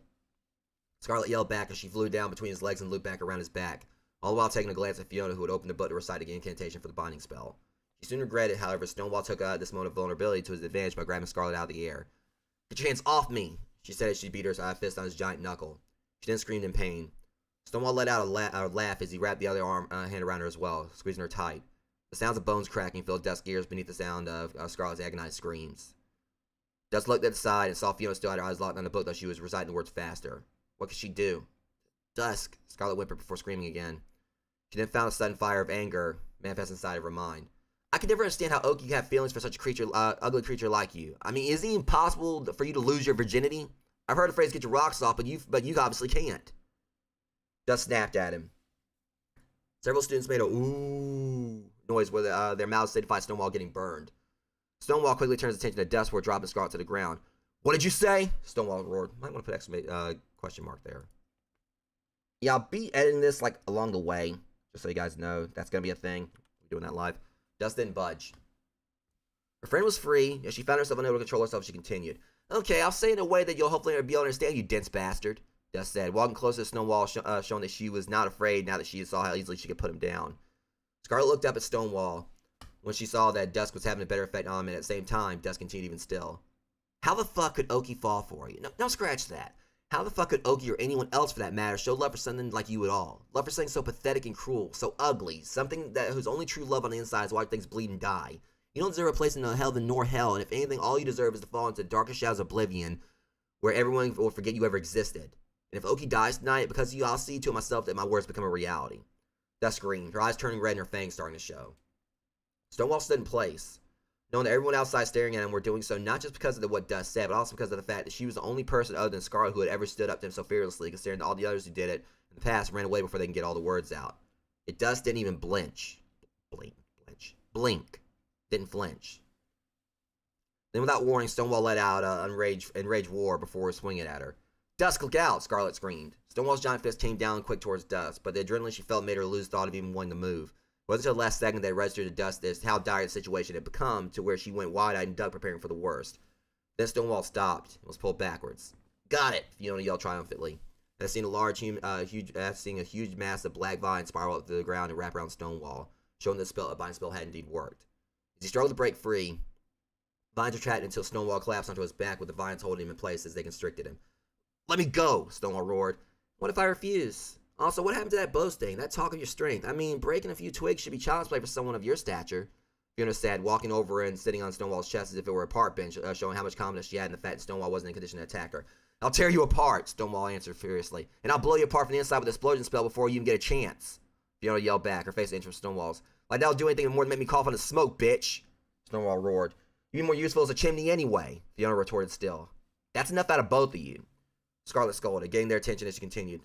"This ass clown called me a bitch," Fiona replied. "I don't care, Fiona, you'll live. That said, Stonewall, the best thing you can do after she releases you from that spell is get up and leave, because she can do a lot worse to you without hurting you, given your dignity already took a dive once here thanks to her aside from Dusk. Look at the big walking mountain who just got taken down by 3 schoolgirls. Fucking pathetic," Scarlet taunted. "You get insulted, but I don't," Fiona complained. "Shut up, Fiona," Scarlet told her. Stonewall looked around upon such as he noticed many of the students laughing under their breath at him. Scarlet continued. "You've gotten completely out of hand since you joined up with those other bastards in that gang our school is plagued by, though you were out of hand before. You just severed that same hand all the while. So to put it simple, when she let you up, get the fuck out of here before your lack of a cop becomes one of the least of your worries," she said, with her voice getting louder in anger over each sentence. "Whatever, I'll deal with all of you at the school on Monday when everyone can see me destroy you. But since you brought up my gang, be thankful that they aren't here right now," Stonewall threatened. "Save it." "Fiona, let him loose," Scarlet said. Fiona only looked at her in shock as the gas came from her throat. "I thought you were only playing around when you said I would have to let him go. Scarlet, we can't trust him in that," Fiona said in a panic. "And we also can't just be rude and leave this trash in Alex's yard either. Plus, the vines would dissolve when you leave anyway. He lacks the balls literally to attack you or any of us now that he has been embarrassed in front of the possibly half the school," Scarlet said. Fiona looked down at the ground in an expression of deep worry before looking at her book. A few seconds later, Fiona dismissed the spell by reciting the same incantation backwards, which caused all the vines to either wither before going up in flames and turn to ashes. Stonewall, however, went on the attack again as he slapped the spell book out of her hand. "Let's see how sharp your tongue is when you don't have your spells," Stonewall yelled. He tried to swing at Fiona, who was petrified, but in the same distant instance, something happened. Stonewall grinned in pain as a faint but apparent whoosh sounded off that was also met with every strand of hair on Fiona, Dusk, and Scarlet's heads blown back from a sudden gust of strong wind. An inhuman wail came from the golem while a spray of blood exited his mouth. At the same time, a transparent spherical ripple of air shot through him. The spear had breached his exterior, attacking his insides. Stonewall staggered about, holding his stomach as Fiona backed away, twitching nervously. Thankful for whatever had saved her had done so, but she was surprised all the while. "What the hell?" Fiona said, sweat pouring down her face even in the cold autumn weather as her legs shook and she fell to her knees taking heavy breaths. "I don't understand. I'm invincible," Stonewall said before falling towards the ground. "Shit!" Fiona screamed as she quickly rolled out of the way and jumped to her feet. Running towards Dusk as Stonewall hit the ground face first with enough force to shake the earth around the girls. "Is he?" Dusk said, wrapping her arms around Fiona when she reached her while looking at Stonewall's seemingly lifeless body on the ground. Carl looked him over more curiously. "Dead? No, he's not. I guess I can say sadly since I hate this creep. Whatever happened just incapacitated him, but the question is, what did happen?" Scarlet said while touching Stonewall's neck and feeling a pulse, which is easy to do since every time Stonewall's heart beat, it causes his unnatural body to make a large thumping noise as his veins tapped against it. "Could have been a seizure, or maybe even a heart attack?" Dusk asked curiously. "No," Fiona said bluntly. She stared at him. "How can you be so sure? He's never been hurt before to our knowledge, but couldn't such a mass put strain on his body to make either a possibility?" Dusk asked while still wondering what truly happened to Stonewall. "He's been used this form for 20 years. I doubt such strain would come to him so late unless he was elderly. But then again, I'm no expert on golem anatomy. Zingers about his lack of genitalia aside, it took a few seconds for it to come to me, but I'm 9,001% certain he was hit by a force ball." "Force ball?" Scarlet asked, now as curious as Dusk. "It's a spell that only witches and warlocks are capable of doing," Fiona said. Fiona walked over and picked up her spell book, quickly thumbing through it and stopping at a page. The book, while small enough to fit in her purse, was thick from its pages, having enough contents to fill 3 dictionaries. Thus, the ease of her finding the page she'd required showed that she had dedicated months of her time to memorizing at least a majority of it. As Fiona read out loud from the passage, Dusk and Scarlet followed her by looking at the words on her page. "Instantaneous magic used for self-defense purposes, page 739.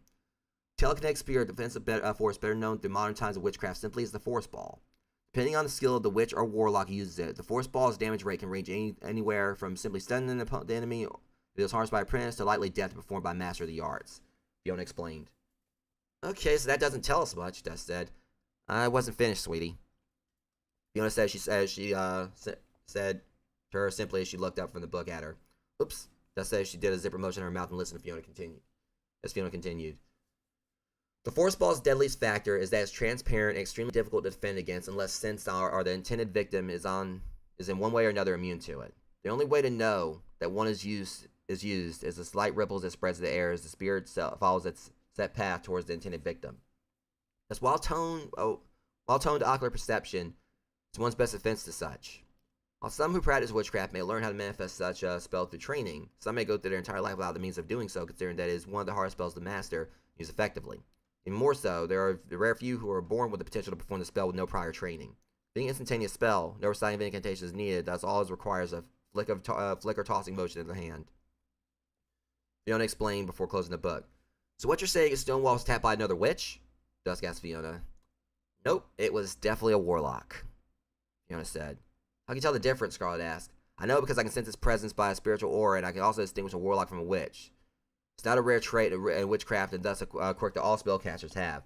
Speaking of such, he's very close if he's watching us somewhere. Though that was already known to me, given he attacked Stonewall only seconds ago. Still, there's one thing that bothers me," Fiona said, looking around cautiously.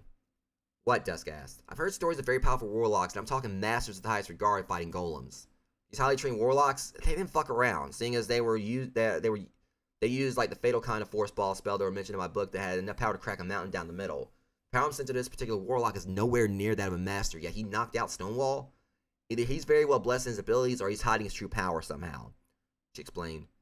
"This is surreal, even for a setting like Rainrock Hollow and its otherworldly denizens,res," Dusk stated. "In any case, I hate to admit it, but I'm out of my league considering that I haven't even learned the force ball spell myself yet. It's not to say I've been trying to add it to my spell slinging arsenal, but so far I've only managed a rippling wave in the air that can barely blow out a candle," Fiona said, sounding more than a little concerned. "Well, either way, We'll worry about that later, seeing as right now my main concern is Oki, Scarlet said. Dusk and Fiona nodded their heads in agreement. As the three walked out the front door of Alex's house, Fiona looked back repeatedly. Whoever it was, she sensed they weren't alone.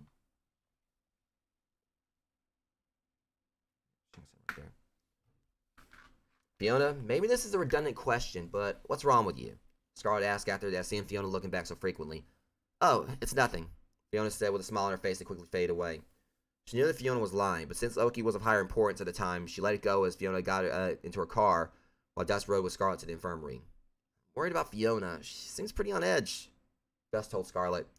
Well, it's kind of understandable why she's so upset. Warlocks and witches have been known to be enemies, and now a warlock shows up and one-shots a 5,000-pound golem without even showing himself? Not exactly someone that Fiona would want to try to fight. In addition, it's someone that even I'm a little hesitant of meeting, so you know it's a problem, Scarlet said, keeping her eyes on the road but showing obvious concern.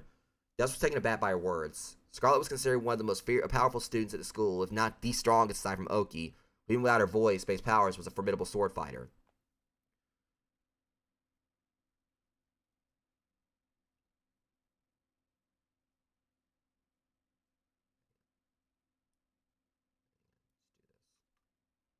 Aside from Oki, who even without her, right. She was considered fearless, and though she barely trusted others, she was respected by many of the students at Raven Rock University for the fact that so many of them struggled with accepting what they were. Namely those like Dusk who were forced into such lives unprepared. She embraced being what she was, even if she tended to be too proud at times. She was strong on the inside and out, and yet she had admitted to Dusk that she was slightly scared of whoever it was that defeated Stonewall. A single person. We need to watch our backs wherever we go until we possibly find out who he is and what his motives are. With any luck, this was just a fluke and someone who just happened to be in the right place at the right time, but I'm not taking any chances, Scarlet said, giving Dusk a serious look. Dusk nodded her head. A few minutes later, they arrived at Raven Rock University. The entire school was made of black stone on the outside, giving it the haunting atmosphere that it was known for and well-deserving because of those that housed while they pursued their studies there. But although it was somewhat foreboding on the outside, the inside was truly a beautiful sight in every direction. Inside its halls, every corridor in the male dormitories were decorated with red wallpaper and floors with black and white tiles, while the female dorms had matching floors but purple wallpaper. Most of the lights aside from the dorm lobby were out, which is a sign that most of the students had either went home for the weekend, were hanging out in the city, or were asleep. The infirmary was on the other side of the school grounds. Upon arriving, Scarlet and Dusk quickly got out and ran inside, followed by Fiona, who when they entered, they found a nurse at their desk. Ah, Okikaya's friends? She asked. How is she? Scarlet asked her. She's had 4 cracked ribs, but she's going to be fine. However, she will require a few weeks to recover, so as soon as she's free to leave here, she will be on room rest even though she protested. She's asleep right now from pain medication, so my apologies, but I'm afraid she can't have visitors. You're more than welcome to come back tomorrow morning, the nurse explained. That's fine, ma'am. We just want to make sure she was alright, Scarlet said before starting back for the door, followed by Dusk and Fiona. So now that we know she's alright, well, alright-ish? What's the next course of action? Fiona asked. Those at the party will no doubt spread word of the fight around here like a wildfire, which can't be helped. But we're the only ones who know exactly what damaged Stonewall and need to keep it that way. So we'll each act normal as if none of this happened, and hope no one tries to talk to us about it. If so, it goes without saying, leave any mention of the Warlock as just a thought, Scarlet said. Stonewall will be too afraid to admit that he got his ass kicked anyone except for his gang. None of them were there besides him, which of course I'm thankful for, but I'm sure that they'll likely find out before the night's over. That could pose the issue if by chance he believes we somehow hurt him, Fiona pointed out. Hell's Prophets was the gang that Stonewall was a member of, with 4 members besides Stonewall. Dimitri, Bane, Nero, and their leader, Jin. They were considered bullies, with that being an understatement. They lived for nothing but inflicted pain and suffering on others, killing any student that they set their sights on without having reason. Stonewall told Oki about his past and how he was trying to be human, which is why she ended up liking him regardless of the extreme physical differences between them. Fully aware that Stonewall, who had lied, could care less about being a human, and that he had no regret for how many people he killed in the 20 years since he was created. He only saw Oki as a trophy for the purpose of his own vanity, and thus a means to shut up those who said he was incapable of having love. Unfortunately for Stonewall, his problem was that love was one of the things that he knew nothing about, and Oki knew after all the time she put up with Stonewall's abuse that there was no love in him at all except for his gang, the hardest people that were part of it, that Stonewall called his brothers. Because they were the only ones he knew personally that were like him. Evil, cruel, and homicidal. We only hope that Stonewall will also be too prideful to say that he was hurt by a female if he truly believes one of us managed to do so. Anyway, I'm going home for the remainder of the weekend to try and process all this in solitude. Call me if either of you need me, and please be careful, Scarlet said. I'm heading back to the dorm, Jess said. Same here, so I'll give you a ride, Fiona said to Dusk. Scarlet waved before getting in her car and leaving the grounds while Fiona drove Dusk back to the dormitory. Hey, Fiona, Dusk said as they got out of the car and walked up to the front entrance. What's up? Fiona replied. Back at Alex's house, when you kept looking back. Dusk asked. What about it? Fiona said, sounding timid and hesitant. What was really going on? Because I'm quite sure it wasn't nothing, as you told Scarlet. Dusk said, staring at Fiona without blinking. Fiona was silent. Is it that bad? Dusk asked, concerned. That warlock wasn't the only one I sensed. There were other auras, Fiona said, glancing around as if they were being watched. Well, were they also warlocks? Warlocks also? Dusk asked, getting more concerned. No, and that's a big problem, because normally I'm not supposed to be able to sense anything besides warlocks or the witches unless what I sense is powerful enough to catch.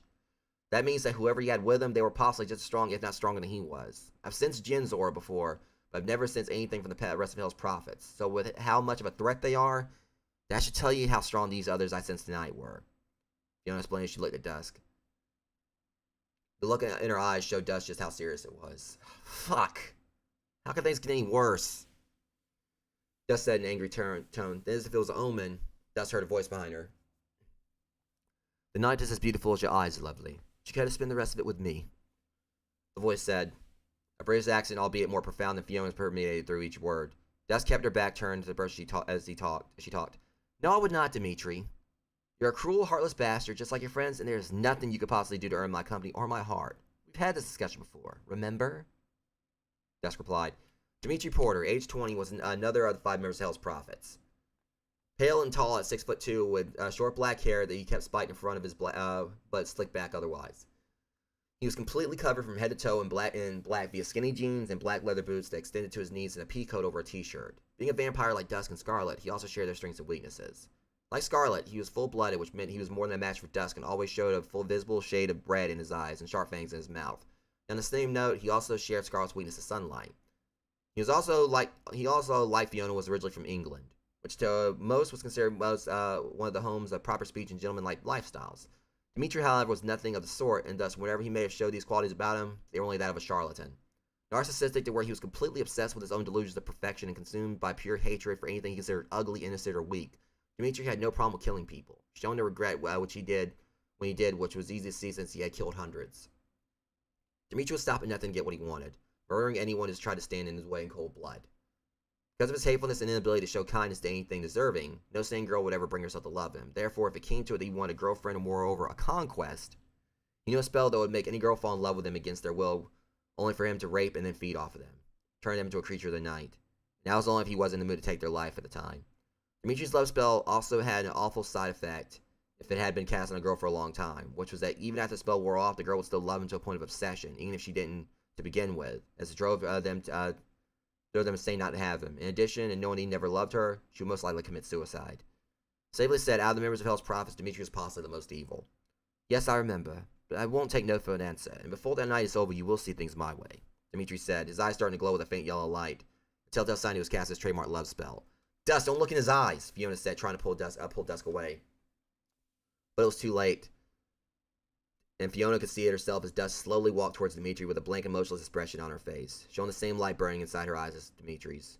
I'm yours, is all Dusk said as she got closer to Dimitri before putting her arms around his waist and looking up at him in a trance. Damn it, Dusk! Don't look at me, you fucking idiot! Fiona yelled. She can't hear you anymore. You see, she is my slave, and until I say otherwise, that's all she is. She has no friends, and she doesn't care about anyone but me in this oh-so-adorable tryst that we have now. Isn't that right, darling? Dimitri said, looking down at her as she nodded her head, all the while staring up at him blankly as if he was all she could see. Hang on, Dusk, I'm sure I have something to counter his spell. Fiona said as she thumbed through her spell book. That's enough. Dimitri yelled as he pushed Dusk aside to run over and grab Fiona by her throat before holding her against the wall with one arm. Let go of me, Fiona said, barely able to get the words out as she dropped her spell book, gasping for air all the while.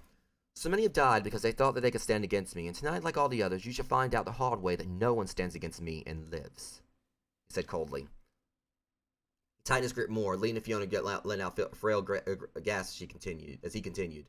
I can't be beaten, and more than anything, I should be feared and respected because of that. For there is nothing you or anyone else can do about it. Dimitri snarled as he glared at Fiona evilly before inching his mouth closer to her neck. No, please don't turn me. Just take me in her place. Kill me and get it over with. Just let Dusk go. Fiona said, her voice growing weaker and a tear going down her face as she looked away and closed her eyes, ready for the worst. I would take no pleasure in turning something so weak and worthless as you into what I am, because it would be a complete disgrace to my species, which is why I'm fully intent on draining every last drop of blood from you until death greets you. Also, what position are you to negotiate when I have full right to have both your life and her time intimately? Dimitri said before taking his fangs further in until they were inches from Fiona's skin. Suddenly, something shot past Dimitri's mouth, barely missing Fiona's neck as it did. A loud scream filled the air as Dimitri dropped Fiona and fell to the ground, rolling as he held his mouth, a downpour of blood exiting his lips. Upon hearing that, she held her throat and coughed as air found its way into her lungs. Fiona opened her eyes. On the ground, she noticed a broken-off pointed tooth laying at her feet. One of Dimitri's fangs. Looking at her right, she saw something else stuck to the side of the wall. An arrow with a note attached. Upon reading it, she saw the words obviously aimed at Dimitri. Dear Edgelord Cullen, please shut the fuck up already. Nobody's taking your supervillain monologue seriously. With deepest regards, a very annoyed tooth fairy. Fiona read to herself, trying not to laugh at the sheer absurd yet comical nature of the note considering her situation at hand and how she almost died. What the hell? Who could have done this? She said she looked at the arrow before remembering the dust was still under Dimitri's spell influence. Without a second thought, Fiona picked up her book and used a counterspell to nullify Dimitri's. A few seconds later, Dusk's eyes went back to normal as she shook her head in a daze. What? Fiona, what just happened? Dusk said confused. Don't ask, just walk. Run, preferably. Right now, we need to get out of here and into the dorms where it's safer, Fiona said quickly before grabbing Dusk's arm. At this, Dimitri quickly rose to his feet, still holding his bleeding jaw. Bitch! Neither of you are going anywhere, he yelled before running towards them. In response, Fiona quickly tossed her skateboard down in Dimitri's general footpath. A shout of shock sounded off as the board found its mark under his foot, causing him to fall onto his already injured mouth, thus sending a cue for more screams. And also, from what Fiona could make out, laughter nearby. Something she didn't understand among everything else given no one was in sight. But as much as she wanted to stop the admirer stroke of good luck and aim, Fiona instead took advantage of the time she bought herself in Dusk by speeding up her steps and running inside the school. As Dimitri continued to yell, he finally stopped when he heard a man's voice. Come now, pray tell. Does it really hurt that bad? I guess you are the one who is truly pathetic, my fellow creature of moonlit skies. The voice said in a calm and controlled tone. Dimitri got up, wiping his tear-blurred eyes, only to notice that no one was there, or so it seemed. That power, Fiona said. She stopped and looked back in the direction her and Dust had just come from. Her eyes starting to grow wide. Fiona, what's wrong? Tell me what's going on, please. Dust begged, shaking her by the shoulders. She did. Fiona gently held Dust's wrist as she continued to look and didn't reply before running the rest of the way to the girls' dormitory. Looking back multiple times, she did to the intense power those began to manifest outside where Dimitri was. Who the hell's out there? Dimitri said in a slight panic. Would you not like to know? I could be the wind. A figment of your own insanity. An unknown entity that has been tasked with forcing you to regret your sins. Let us even go as far as to say that I am a ghost, given that we do live in a realm at home for them as well. The voice said, the whole time staying in a calm and also proper octave, circling the area around Dimitri, keeping him from figuring out where the mysterious person was watching from. Though he didn't understand how the person stayed so well hidden. Then all was silent. Behind you, friend. The voice suddenly said right behind Dimitri's back, causing him to jump. When he turned around, no one was there. Show yourself! Dimitri yelled. Dimitri suddenly found himself talking to a completely different voice. Why should he? And if he did, what would you do? Try to have sex with him as well out of a desperation given you have such rough luck with women? Now, to cut to the chase, you were in no condition to toss threats, so do yourself a favor and shut the hell up like I had already requested prior because you're just making an ass out of yourself. Though you did a pretty good job of that, enough job of that without our help. See, those with hearts like ours are feared because of how many that have been hurt by the night's offspring, but we come out at night to show why even monsters should fear the shadows. And as the people should have no reason to fear the shapes they see at night in the city, and so far, we've seen no problems with putting those like you in an abyss of personal doubt and torment. Nonetheless, take it as an insult that we cast ourselves away from the same slate as you and the rest of your corrupt little gang, because while forced to live with tainted blood, at least the blood in our veins doesn't flow black, and our hearts don't beat to the drum of pointless murder. The voice spoke. There was a serious yet sarcastic tone that seemed to be the opposite of the previous voice. Dimitri stood in place. Why do you feel fear? This he asked himself. The voice continued. Your friend was so quick to hit an innocent girl, and that's why you had to be taught some respect. Now, personally, just to let you in on a little secret, you walking date rate drug. You were in the perfect position to have an arrow pierce your heart only a few minutes ago. But I decided to aim for your mouth because you talk too much, and I was getting irritated with the multitasking of hearing your mouth and having Lady Luck screaming in my ears at the top of her lungs for me to end you. So I figured, hey, why not piss the both of you off? The voice kept speaking. Why not kill me now if you're sure that you can, cretin? Dimitri finally shot back. You know, I have a serious conundrum going on in my head right now on who's more stupid. You or your parents for the fact that they became sexually active and conceived an idiot like you in the first place. It's because that'd be too easy. That's what fun would be had. Physical pain for us that can heal from dismemberment and other fatal injuries like it's just another Tuesday. It's often natural to overlook. But mental agony, now that's a bitch more than a Karen at a DMV. Listening through your head, lover boy, you silly Trojan horse Casanova, that while you put everyone else down, under the right circumstances, you can be put in a grave just as easily for your own personal weaknesses. Yet living knowing you can be killed easily instead of being proven to you is the worst reality. You can be broken mentally. So to make things clear to you so you can see how blind you've been, we've been told all about you and we've been watching you. Unfortunately for you, I'm proud to say that I'm not impressed by nor intimidated by the things you've done to try and show how much of a threat you can be. The voice said, "You dare insult me?" Dimitri shouted. "Yeah, I actually do. Though you insult yourself just fine whenever you drop your pants in front of a woman with something so small the only cock ring you could probably find for her in this size is a Cheerio." The voice mouthed off. Dimitri hissed, running over to the area where the voice seemed to be coming from, and only to have a large wall of bright flames manifest right in front of him, almost turning him before he jumped back. This wall of fire vanished as quick as it appeared. A mass of smoke and smell of sulfur made itself known as Dimitri caught a glimpse of a humanoid silhouette. On the shape, Dimitri could make out two glowing red lights coming from where its eyes should be, and they were staring right at him. However, before he could make a grab for whoever it was, the smoke dissipated and the shadow left what as he once again saw no one there. The voices sounded again from a completely new area. "Okay, now see, that was just rude. Let it happen again, you won't be just missing teeth because I'll knock your head off and shove it up your ass so far you'll see that your shit doesn't smell like roses, stinks just like anyone else's. Anyways, where was I? Oh yeah, don't think for a single second that I won't kill you that I can. I mean, after all, I could have twice already. You said before you can't be beaten, well I say you can. And while you say that you should be feared, I say that you should be afraid yourself because we're coming for you. Also, as far as you getting respect, you're not even worth paying respects after you're buried. I mean, after all, who mourns over shit when they flush it down the toilet?"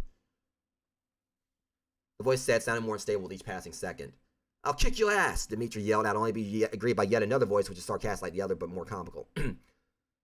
"Oh yeah, I'm real shaken, bitch. You attacked a girl tonight right where we saw everything and forced another to go out with you, which lasts like what, 2.5 seconds? Same amount of time you last fucking a bagel? Yeah, that threat was supposed to have some concept of validity to it. Yeah, I'm not buying it. Now, from what I can tell by these hysterically funny table tantrums you're tossing, you're nothing but a whiny little overcompensator who can't get it up unless he's dominating someone. Now, it's obvious you want to fight us, but you see, if that was to happen, well, we'd end up killing you and we would have some fun by taking our time and tormenting you." The voice said in a tone to make its sarcasm apparent. "I've had enough of this. Come out, you cowards," Dimitri yelled, showing more anger than before. "Soon. Very soon. But not tonight. Consider this your sign. It'll be a day to die for," Voice 2 said. At that, another arrow carrying a second note came from a nearby tree. Dimitri felt it scratch its face as it went past him and towards the same wall where the other arrow was. Dimitri then went wide-eyed aside. The arrow that had previously broken his fangs split down the middle from the new arrow finding its mark in the same place. A closer inspection, Dimitri saw the note attached to it was on fire. He quickly ran over to it and patted it out before he opened it. He was puzzled to see only a few numbers in date format, which the flames had somehow focused on and actually burned the writing onto the page with no pen used. 1022 was what Dimitri could make out as embers still glowed around the edges of each number. Then it hit him. October 22nd, 2 days from then, Monday, the day that Raven Rock University was supposed to be getting new students. Dimitri quickly ran across the school grounds and didn't stop until he reached the building that served as Hell's Prophets HQ. Before they claimed it as their own and decorated with posters of metal bands and porn stars along with stolen furniture out of the dorm rooms and the other areas of school, the building was a gym. However, since anyone who got close to it was not a member of the gang would get attacked, the headmaster found it much safer to build a second gym on the school grounds for the students' recreational activities. Dimitri kicked the double doors open and stormed inside where Nero was laying on a couch that had stolen from the front lobby and looking at a pornographic magazine.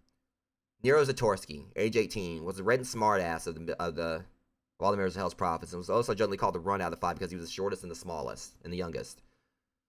Medium-length brown hair that was completely gelled back, and blue eyes, and wearing a white t-shirt, a pair of baggy gray pants, and white sneakers.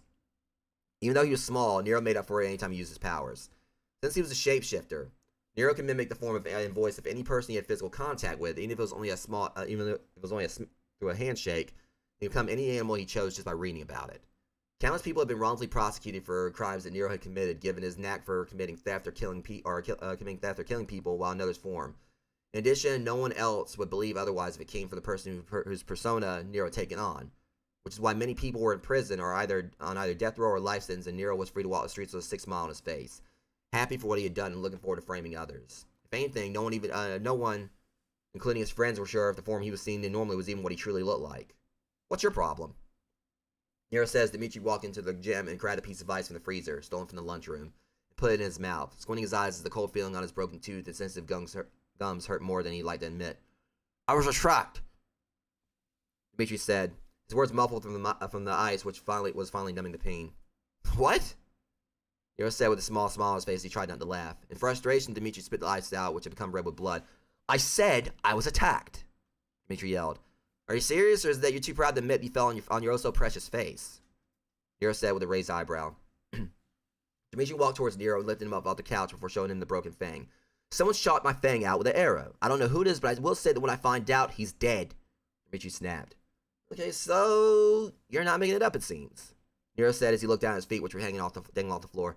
I'm telling the truth, Nero, Dimitri said with a look on his face that Nero had never seen before. Dude, are you actually afraid of whoever did this? Nero said. Dimitri dropped him to the floor in disgust. Of course not, he said hastily. Scared or not, hang on. Scared or not, you should have at least some cause for concern. We got a serious problem. A voice said from behind him. When did you get hit, Bane? Dimitri said. Bane Bloodmoon, age 19, was the only other member of Hell's prophesied Stonewall who didn't look remotely human at all. Born a werewolf, Bane evolved past all his physical human traits while he kept his mental and emotional ones. His body was covered in gray fur. His lycanthropic facial features included a pair of white eyes with red pupils, size of pinholes, and a long snout for a nose coupled with a mouthful of sharp teeth. The fur on Bane's head was spiked back as if it was human hair. He was wearing a dark green tank top with dry blood on it that had come from a past victim, a pair of black jeans and black fingerless gloves. Since he didn't have to worry about the off and on transformations that traditional werewolves went through, Bane's clothes weren't ripped or shredded, although he walked around barefoot because he couldn't wear shoes or socks due to the sharp claws on his feet. The fact that he did wear clothes made people who didn't know him think of him as somewhat as human. But as his appearance alluded to, he was just as bloodthirsty as his friends were. Bane's temper was why one could say that he was the most volatile out of the five, considering that he had been known to rip out a person's throat just as quickly as he would blink without a single reason. Aside from that, Bane's most powerful asset was his speed, since he could run up to 70 miles an hour. Due to this, it was said that no one at Raven Rock University had ever been able to connect an attack with him because they simply weren't as fast as he was. Safely said, Bane was just as dangerous as any of his friends in Hell's Prophets. Even if he didn't have Stonewall's strength, Nero's variety of forms he could bring to the battlefield, or Dimitri's years of experience as far as killing went. In Bane's eyes, all he needed was his claws, his teeth, and 1 second to use either. I've been listening all this time, but regardless, I just went over to Alex's house to see what was taking Stonewall so long, but I found him crawling down the street around halfway, bleeding from his mouth. Hard as it is to believe, someone did a pretty good number on him. I wouldn't be surprised if it's the same ones who paid you a visit. Bane said with a small growl and heard in every word he said. How could anyone hurt Stonewall? Dimitri said. All he was saying was he never saw it coming over and over again. Bane explained. Is he alright? Nero said, worried. I had to leave him behind. Bane said, looking down at the floor. What do you mean you left him behind? Nero yelled at Bane as he jumped up and stomped towards him. Look, don't raise your voice at me, got it? It's not as like I could just lift a 5,000 fucking pound golem up by myself, let alone put him in the back of my truck, which was around 40 feet away. And even if I could have, it would have collapsed under his weight if I did. Bane yelled back as Nero got right up his face. Listen here, bitch. Unlike all the other pansies in this school, your temper doesn't scare me. Nero responded back. Nero, that's enough. Jin left me in charge while he was away, and you are following my orders. We are a team, Dimitri said. No, Dimitri, by all means, let the run bark. Nero, you're so eager to fight me. Try and see how bad of a choice you'll be making. Bane said, keeping his eyes on Nero the whole time. Without warning, Nero reached down to his side and pulled his weapon from its sheath. A 36-inch katana, which he pointed at Bane's face as he continued to stare at him. In response, Bane raised one of his claws up, ready to cut Nero in half the attitude. Nero, Bane, I said that's enough, Dimitri yelled. Bane, you left our friend for dead. Give me one good reason why I should stab you through your throat and twist the blade. Nero threatened. Nero, you should know better than to come at me with a sword that isn't made of silver. The only thing you're going to end up doing with that little steel butter knife is piss me off. Bane said before suddenly letting out a snarl. Cut your head off will do the trick, Nero threatened, but your lack of speed to do so wouldn't. Bane retorted. As Nero and Bane continued to argue, with Dimitri trying to break them up, a loud boom echoed through the gym, which led to the floor shaking violently and causing the three to fall down. What the hell? Nero said, suddenly distracted from Bane. Look at you two fighting like you hate each other. When the hell was the wedding? They heard a loud voice saying in a weak tone. Stonewall? Nero said as he looked at the floor to the gym. Led the door to the gym and saw the living massive rocks on his hands and knees still bleeding from his mouth. A line of cracks in the tiles surrounding his right hand from him punching the floor. Let's get one thing straight. I'm not going to lay down and die like any of these other weaklings at this school. Just because someone hurt me through a one-time fluke. Now, I don't want to hear another word out of either of you. Bane, I'm not upset because you left me behind. And Nero, you need to just calm your ass down because we're supposed to be allies here. Kind of fit more if we said brothers, since I described, like, basically Stonewall saw them as brothers. That's better. Stonewall said as he got up off the floor. Nero jumped up and unsheathed his blade before extending his hand down to Bane. Bane stared at him for a few seconds before grabbing Nero's hand and pulling himself up. Sorry, Nero said. Just don't let it happen again. Bane said back. Dimitri walked over to Stonewall. My friend, you need to get to the infirmary, Dimitri said to Stonewall.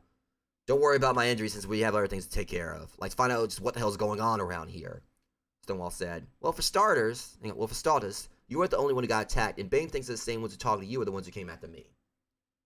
You were attacked too? Yes, Dimitri said, showing Stonewall a serious look. How do you know it's more than one person? Stonewall asked. Well, when I was attacked earlier, they spoke to me, and I say they because I heard 3 voices, but it's possible there were more. They mainly tossed threats at me, Dimitri said. As Dimitri thought back, he looked down as he pictured everything, remembering fragments of the words spoken. The first one claimed that he was possibly a ghost or a figment of my insanity, among other things. The third one was all about sarcasm, but something in his voice seemed familiar. Can't place my finger on it, except he sounds somewhat, how can I say, feral, he explained. In an odd look from Bane when he spoke about the third voice. Dimitri hesitated before he continued. Then there was the second voice. Regardless, the one I want to get my hands on is the one who broke my fang, Dimitri said, sounding angry.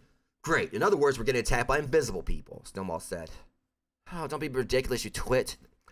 They have physical forms and are just playing mind games by letting their words do the work, Dimitri said, not believing what Stonewall had said. Wait, you said the second voice, but not what it said to you.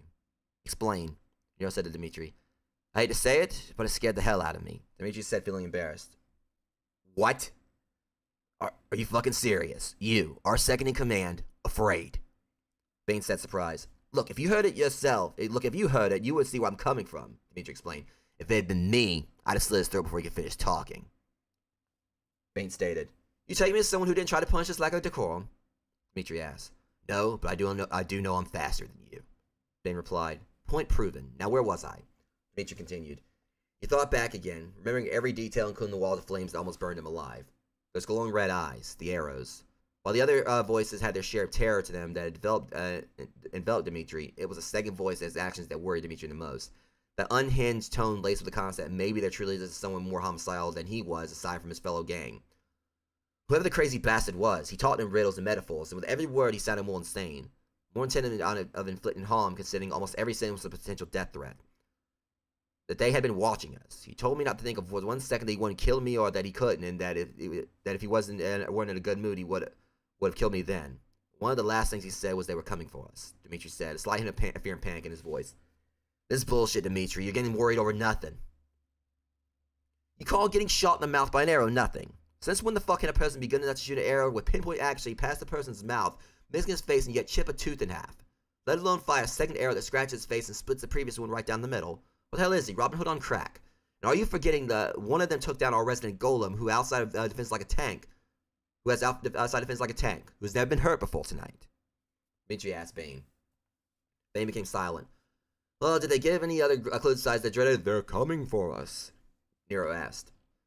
Dimitri handed him the paper with the date burned on it. 10/22. That's 2 days from now, Nero said. And since the 22nd is a Monday, we're supposed to get new arrivals. I see more than a coincidence here. Dimitri said, Give me that. Bane said as he pointed at the paper. After Nero handed it to him, Bane sniffed it. The smell of recently dead embers and a hint of sulfur hit his nostrils fiercely to where his eyes watered. Something else lingered. Let me handle this. I've got their scent. Bane says he slashed air with the claws of one of the attackers was right in front of him before walking towards the door out of the gym. Look, Bane, you're thinking like an idiot. We need to find Jin and let him take care of this, Nero said, trying to push Bane back. He let down for the weekend, dumbass, and I'm not going to wait for him on something I can handle take care of myself. Give me less than 20 minutes, if that. I'll try and keep them alive for you guys to beat around before I finish them off. Bane said before he pushed past Nero and ran out of the gym. Bane, get the hell back here, Nero yelled. Let him go, Stonewall said. Why, just so he can get killed? Nero asked. Nero, you know that when Bane makes up his mind about something, it's pointless to argue with him. Besides, since when has anyone ever been able to lay a hand on him as far as a fight goes? They have to be a werewolf the same caliber as him, and that's not possible, Demetri said in confidence. Back in the girls' dormitory, Dusk, having finally succumbed to the mental and emotional strain from the night, was asleep in her bed. Vampires, the most little example creatures of the night, next to werewolves, nocturnal entities. But being mostly immune to the sun gave Dusk freedom to sleep whenever she wanted because she could be active both during the day or at night. Those that like Scarlet and Demetri, it wasn't a fact of rest required in daytime before taking the night, but simply avoiding the sun. It was something Demetri tended to play a dance of death with by going out in the sun with into the sun with clothes to protect him, while Scarlet remained inside the school on weekdays and in her home on weekends until night to remain safe. Otherwise, both of them had very high stamina, as evident their nighttime activities, while still being able to go to and function in class. Fiona, however, was much more exhausted than Dusk. Her mind was a maelstrom of paranoia and uncertainty due to such. Hang on. And due to such, she was taking a shower in vain attempts to keep her head from spinning as the thoughts of hit her with no reprieve. The only reason she wasn't currently pacing holes in the floor was because she and Dusk, for the moment, were safe in the female dorms, and because the aura she had sensed had disappeared. Such high amounts of power. How can anyone be that strong? Could it be just me, or is that actually possible? Fiona thought to herself as she sat on the floor of the shower, curled in a ball. No, it can't be all in my head, because Dusk and Scarlet saw what happened to Stonewall tonight. What about what happened to Demetri and that mysterious arrow? Could someone truly be that skilled of an archer? One of those 5 separate auras I sensed outside a few minutes ago was that Warlock, and the other 4 were the exact same ones from before, all the same. Why follow us back to the school? Damn, why are they here? Could they be after us, or are they sending a long overdue message to Hell's prophets? Fiona said to herself, brushing her hair from her eyes. She grabbed a bar of soap and cleaned herself up. She gave delicate attention to a somewhat large tattoo she had on her mid-back of a black cat with orange and green stripes. She had just got it done a few days before in the same manner that all females of her bloodline had in recent years as a symbol of their heritage. After rinsing off, she got out of the shower and dried off before putting on a pair of boxers and a black tank top, which was her usual sleeping clothes. She walked down to the room. She noticed that Dusk was asleep. Well, that's a plus as being dorm mates, and I can keep an eye on her. Scarlet will kill me if I let something happen to her, Fiona thought. She sat down at her desk and brushed her hair while thinking to herself, stopping briefly when she noticed a dark purple bruise on her neck from Demetri, giving her the conclusion that she hadn't imagined everything. A low-class warlock with more power than the highest rank of master warlocks due to how he attacked with that force ball. One for him, I would most likely have been crushed by Stonewall, but what's his game? The mysterious archer who has more skill and eagle eye precision than anything I could ever comprehend even in this city. Plays parallel to what normality is considered to be to non-believers. An arrow fired from an angle of possible odds, yet perfect accuracy, and from far enough away that it remained hidden. Demetri would have sucked every ounce of blood out of me if he hadn't come along, but again, what's the game to it? Why say me? What I can say about them. As far as timing goes, they're very dramatic when it comes to the last-second rescue. Fiona thought before turning out the light and walking over to her bed, falling asleep seconds after her head hit the pillow for the mental exhaustion finally catching up with her in full. Outside the school, Bane was searching for the mysterious attackers, following the faint scent that was on the paper deep into the woods around the school. After 15 minutes of searching, he only grew more frustrated. Look, I know you bastards are out here. Now you got 5 seconds before I... Bane said before being suddenly interrupted. 5 seconds before you what? Huff and puff and blow our house in? Yeah, I'm fucking shaking, asshole. A voice said in dry sarcasm in an unhinged manner that Bane took note of being what Demetri spoke of before. Wait, he's supposed to be a threat.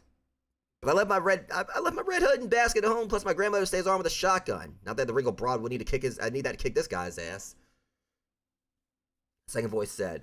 Bane let out a growl. No more of this. You have 5 seconds before I rip this place apart and then do the same to you. 1, 2, 3, 4. Bane counted. Before Bane could finish, he saw something run up to him quickly. He found no time to defend himself as whoever or whatever it was spun around, faking him out with a knee lift before coming up with its foot. Bane grunted after the shadowy figure delivered a fierce dragon kick to his face, sending him flying through the air in a backflip before slamming spine first into a tree with such force that the back of his skull bounced off of it. As Bane hit the ground face first, he heard footsteps walk towards him, soft yet apparent, almost as if the attacker had padding under his feet. Other than this occurrence, Bane was too dazed to stand.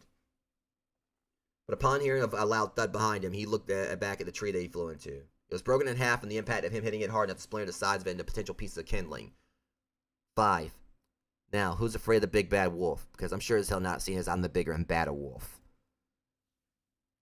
The person said in a voice that Bane thought sounded familiar. Who the hell are you?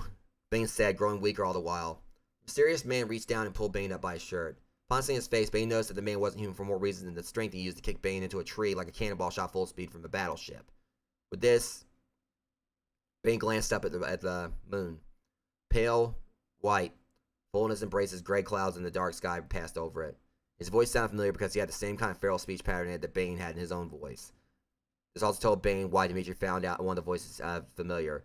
A body covered in fur, a tail that darted back and forth as it waved in the wind.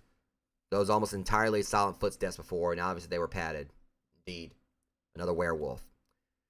It's safe to say that those like us don't really have use for names because we're known for more than fangs and claws that tear flesh and cut bone. After all, this curse does separate us from humanity, so why keep our names? With that, just call me whatever you want and leave the rest to your imagination. Now, I've heard that no one has ever been fast enough to hit you before, but unfortunately for you, that just changed tonight because you're fast, but I'm quite fluent with speed myself in case you haven't noticed. Werewolf said, It was a cheap shot. Just wait till I get back up. Bane said as he tried to avoid out the pain in his back. You say that, but tell me, what could you do to me? If someone kicked you that wasn't me, then you could have ducked since I came from the front and you had time to react. So consider what just happened to you a reality. Check and nothing, a reality check and nothing of luck or a cheap tactic. You aren't the first one out of your little group to get one, just as you won't be the last either. Have a nice nap. The other werewolf said before pulling Bane off the ground and nailing him with a fierce punch to Bane's skull, knocking him out. Meanwhile, back at the school, not again, Fiona said suddenly, waking up after sensing yet another strong aura. She climbed out of the bed and ran over to the window. She looked down at the ground 5 stories below, where she could see someone walking with another person draped over his shoulder. A closer look showed her that the person on the man's shoulder was Bane, but the man himself was wearing a black hoodie with the hood over his head obscuring his face. Suddenly, the man stopped walking and looked right up at Fiona. Fiona was shocked to see a lycanthropic facial structure. As her eyes locked with his, she watched him lower Bane down at the front of the building and put one finger up to his mouth, telling her to keep what she had seen to herself. Fiona nodded her head, to which the werewolf responded with a thumbs up and a smile before just sprinting off into the darkness of the woods, moving way too quickly for Fiona to keep her eyes on him. At this, Fiona's spinning thoughts were met with the spinning of everything around her as she found herself falling to the floor. The last thing she heard as she blacked out was a faint howl in the distance. Next day, Fiona, hey, wake up! Dusk said after finding Fiona face down on the floor. Dusk, what happened? Fiona said, pulling her head up as Dusk helped her off the floor. I was just about to ask you the same thing. Dusk said as she guided her to a chair to sit down. Can't remember. All I know is I sensed another aura last night that was strong enough to pull me out of a dead sleep. So I looked out the window and saw someone walking. Whoever he was, he knew I was looking at him because he stared right at me. His face was covered in fur and he had animal features. Almost like Bane, she explained. Another werewolf? Like Bane? Please tell me you're not being serious. Dusk said to her with a wide-eyed expression of worry. I'm dead serious. Oh shit, I just remembered now that I mentioned him. He had Bane draped over his shoulder. He put him on the ground and ran off. Fiona explained before getting up and looking out the window. Bane, however, was gone. The thought came to Fiona that either he got up on his own or they came back and took him away. Maybe to finish the job. I don't understand. First Stonewall, then Dimitri, and now Bane? Dusk wondered. What could all this mean, Fiona asked. Could it be friends or family members of some of Hell's Prophet's past victims?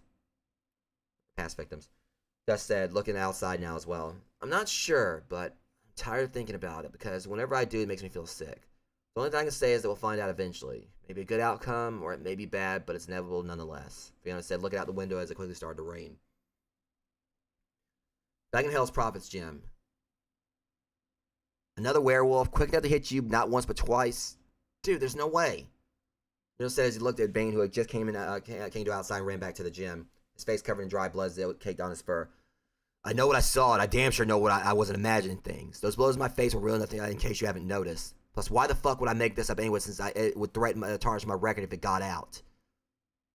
Bane yelled. It's not like it was a fair fight considering they came after you in the dead of night in the darkest parts of the woods where you couldn't see them coming. Just let it go and wait until we can catch them at a disadvantage. Richie said, That's just it, Dimitri. All werewolves have heightened sins just in different degrees. So I saw him coming. If anything, he said that himself, and reluctantly I agree with him. But I'm not waiting for anything or letting anything go either. When I get my hands on him, he's going to regret what he's done to me. I will find him. Tonight. Bane said, shaking his fist. Yeah, and say you go back out tonight and try to find him again. You're far too worked up to do things carefully, so chances are the results will be either the same or considerably worse. You know that we are the baddest fuckers at this school, and nothing can change that. Have you noticed that they have been attacking for the shadows instead of face to face? As far as I'm concerned, they're cowards, and as far as their sneak attacks go, that's going to change soon, I promise you, Dimitri said. Bane lowered his fist and stood calmly for the first time since he regained consciousness. What do you mean that's going to change soon? Bane asked Dimitri. I've noticed that whenever this school gets new arrivals, they usually arrive around 9 a.m. I say we scout them and wait until we catch each of them at a disadvantage, and even if they aren't the ones that attacked us, we kill them anyway as a statement. So what do you say? Dimitri said, showing a sinister smile as he thought about his plan. They were all quiet for a few seconds. Count me in, Nero said. Whatever it takes to show them who runs things around here, Stonewall yelled. After what they did to me, damn straight. Plus I'm not passing up on murder. Or a good meal, Bane said with a snarl. Let's show these pricks what happens when you need to challenge Hell's prophets, Dimitri proclaimed. Into chapter 1. So, one of the problems with reading this or whatever, because I've done in the past, is that over time, the words, I don't know if it's like, the words like kind of like start like blurring together, or like my throat just starts getting tired, so it gets like a little bit trickier to read and everything. Because it seemed like everything you guys might notice was going well at the start. This is what I was kind of like trying to warn you about, and that at the start of it, I was kind of like reading things a bit better, which is like a little bit stuttering, but obviously there, like, at the halfway point, it kind of got trickier to read. I think it's mostly for like from staring at the stream, for like staring at this white space right here for over an hour. It's the reason why I wish that Wattpad would actually implement a dark mode, to the for their desktop site, because they got it for like I think phones, but Wattpad unfortunately doesn't have like a dark mode for this. But for the PC version. But yeah, that was the prologue as well as chapter 1. This was mostly just like a bunch of introduction stuff, kind of like basically bringing like the main female leads. Though technically Oki hasn't been fully introduced technically yet. Like I didn't really like go into her appearance or anything, because she, like, while she was introduced for a second, obviously the full introduction gets saved, because I mean I do admit she kind of like obviously came in mainly just like a sort of like a plot progression for like the setup for like the whole encounter with Stonewall.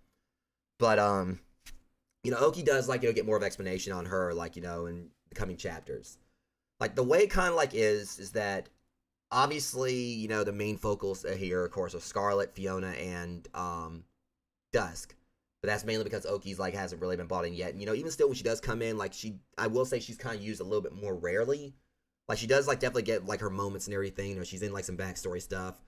But technically, like when I first did this, when I first posted samples of my book years ago back like on Facebook and everything, and had like a bunch more people that were reading it, the main consensus or whatever was that people out the female leads, or like the main thing from this first chapter, people were saying that it was like a mix up between, while Scarlet had her fans, the main ones that people liked, of course, were Dusk or Fiona. A lot of times it actually was geared more towards Fiona, and that's the reason why Fiona kind of got more of a spotlight compared to how it used to be.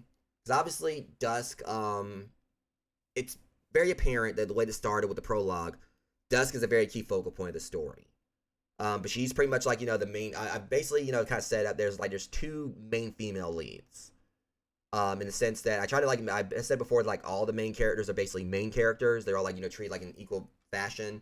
The fact that I try to give all of them their moments, but really when you look at it really does focus a lot more on Fiona and Dusk. Scarlet is basically like a very close secondary character, to like the female leads, and it's the same thing with Oki. And there's other characters who are going to come in, of course, who it's going to be a similar thing with, where there's going to be ones that kind of have like a more of a big focus on them. While the other characters are kind of back ones that are not exactly background characters, but definitely secondary and secondary protagonists. So yeah, that's basically it for this one. It took me about almost 2 hours to read it and everything, but that was just because I put on the prologue with it. And like I said, as I told you guys at the start, this wasn't gonna be perfect. I was gonna be making mistakes, with my talking and everything. So my pacing was a bit off, when I was talking to the sentences and so on. But yeah, I'm definitely gonna try to make sure I read episode 2 for this, or part 2, chapter 2, next week. Because as you guys can see here, I've got several right here on my Wattpad. So if there's those of you who actually do want to check this out yourself, you don't want to wait, I've got all this right here. But as I go along, I'll definitely be trying to make little changes. And there's a lot of grammar errors and everything. I was hoping if I ever got this fixed, I would hire someone to edit everything, which will probably be a given anyway.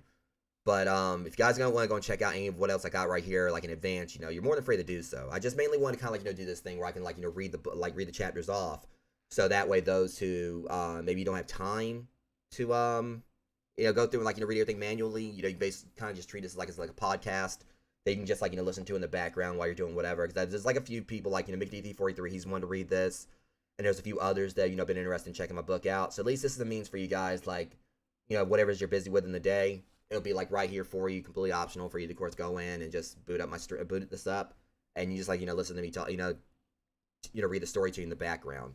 I've got a lot more to the story than chapter 8 here. Problem is the rest of it isn't exactly edited, or isn't really actually the way I like put together in a way I really want to put on Wattpad yet as like a rough draft or whatever. And there's like a few chapters that I'm probably I'm just kind of like it's mainly put like a big brick wall in the way of me finishing this. There's a few chapters that I'm pretty much gonna be starting completely over. And I'm definitely like worried about that because I don't know exactly how to move forward with the book. Considering like what I want to do, it's something that I realized isn't really the best. But like some of the stuff that actually happens in these chapters are things I want to keep. So I'm trying to basically think about how I can actually change the chapter around, like exclude a lot of these things, and while moving forward, like keeping the elements I wanted to keep. So anyways, God, my throat's dry. That's basically it, Rogues, for chapter for the prologue in chapter 1. I introduced you guys to Dusk. I introduced you to Scarlet, Fiona, as well as 4 of the 5 members of Hell's Prophets. And I really do hope you guys enjoyed this. Like I said, I'm definitely gonna try do this each Wednesday, each Wednesday moving forward until we have at least these 8 chapters, and I hopefully will be able to start editing other parts of the book and start getting those uploaded as well. But next Wednesday, God, my throat is so dry. Next Wednesday, we'll be moving on to Chapter 2, Red Tempest. We'll be just reading the entirety of that. But anyways, the plan is that I'm going to see if I can get some people together for Lethal Company. As I said, I want to try to do that. It's not too late yet or whatever. So I'm probably going to go ahead and end this stream and go ahead and start trying to get it set up for that one just in case. So hopefully we'll be able to do some Lethal Company tonight. The main thing is I'm playing that with mods now. So I definitely got to get some people to download that stuff so everything will work properly. Thankfully, McD343 and Amber Wolf, had them do it this morning, and we kind of did some testing. It's mostly quality of life stuff that I've added to the my copy of Lethal Company, as well as it's unlock a whole bunch of different outfits that we can wear, just to make it more fun without actually really breaking the game. So anyways, again, thank you those who came in hung out with me for this. Even if you guys just basically were just sitting back and just listening. But again, comments of this, like I said, let me know who your favorite character was. If it was a particular, well, I don't know really. I want to say favorite moments because that would probably spoil it for others. I haven't read it, but yeah, let me know who your favorite character is and who your least favorite is. Though I'm pretty sure I know who that will more likely be, because that's kind of the way I set Dimitri up. And a lot of people back, who read this, back when I used to post on Facebook, they said that they could not stand Dimitri, which was the goal. I want to make a very, very deplorable villain in him, and so it's safe to say you guys probably saw that I made him very despicable.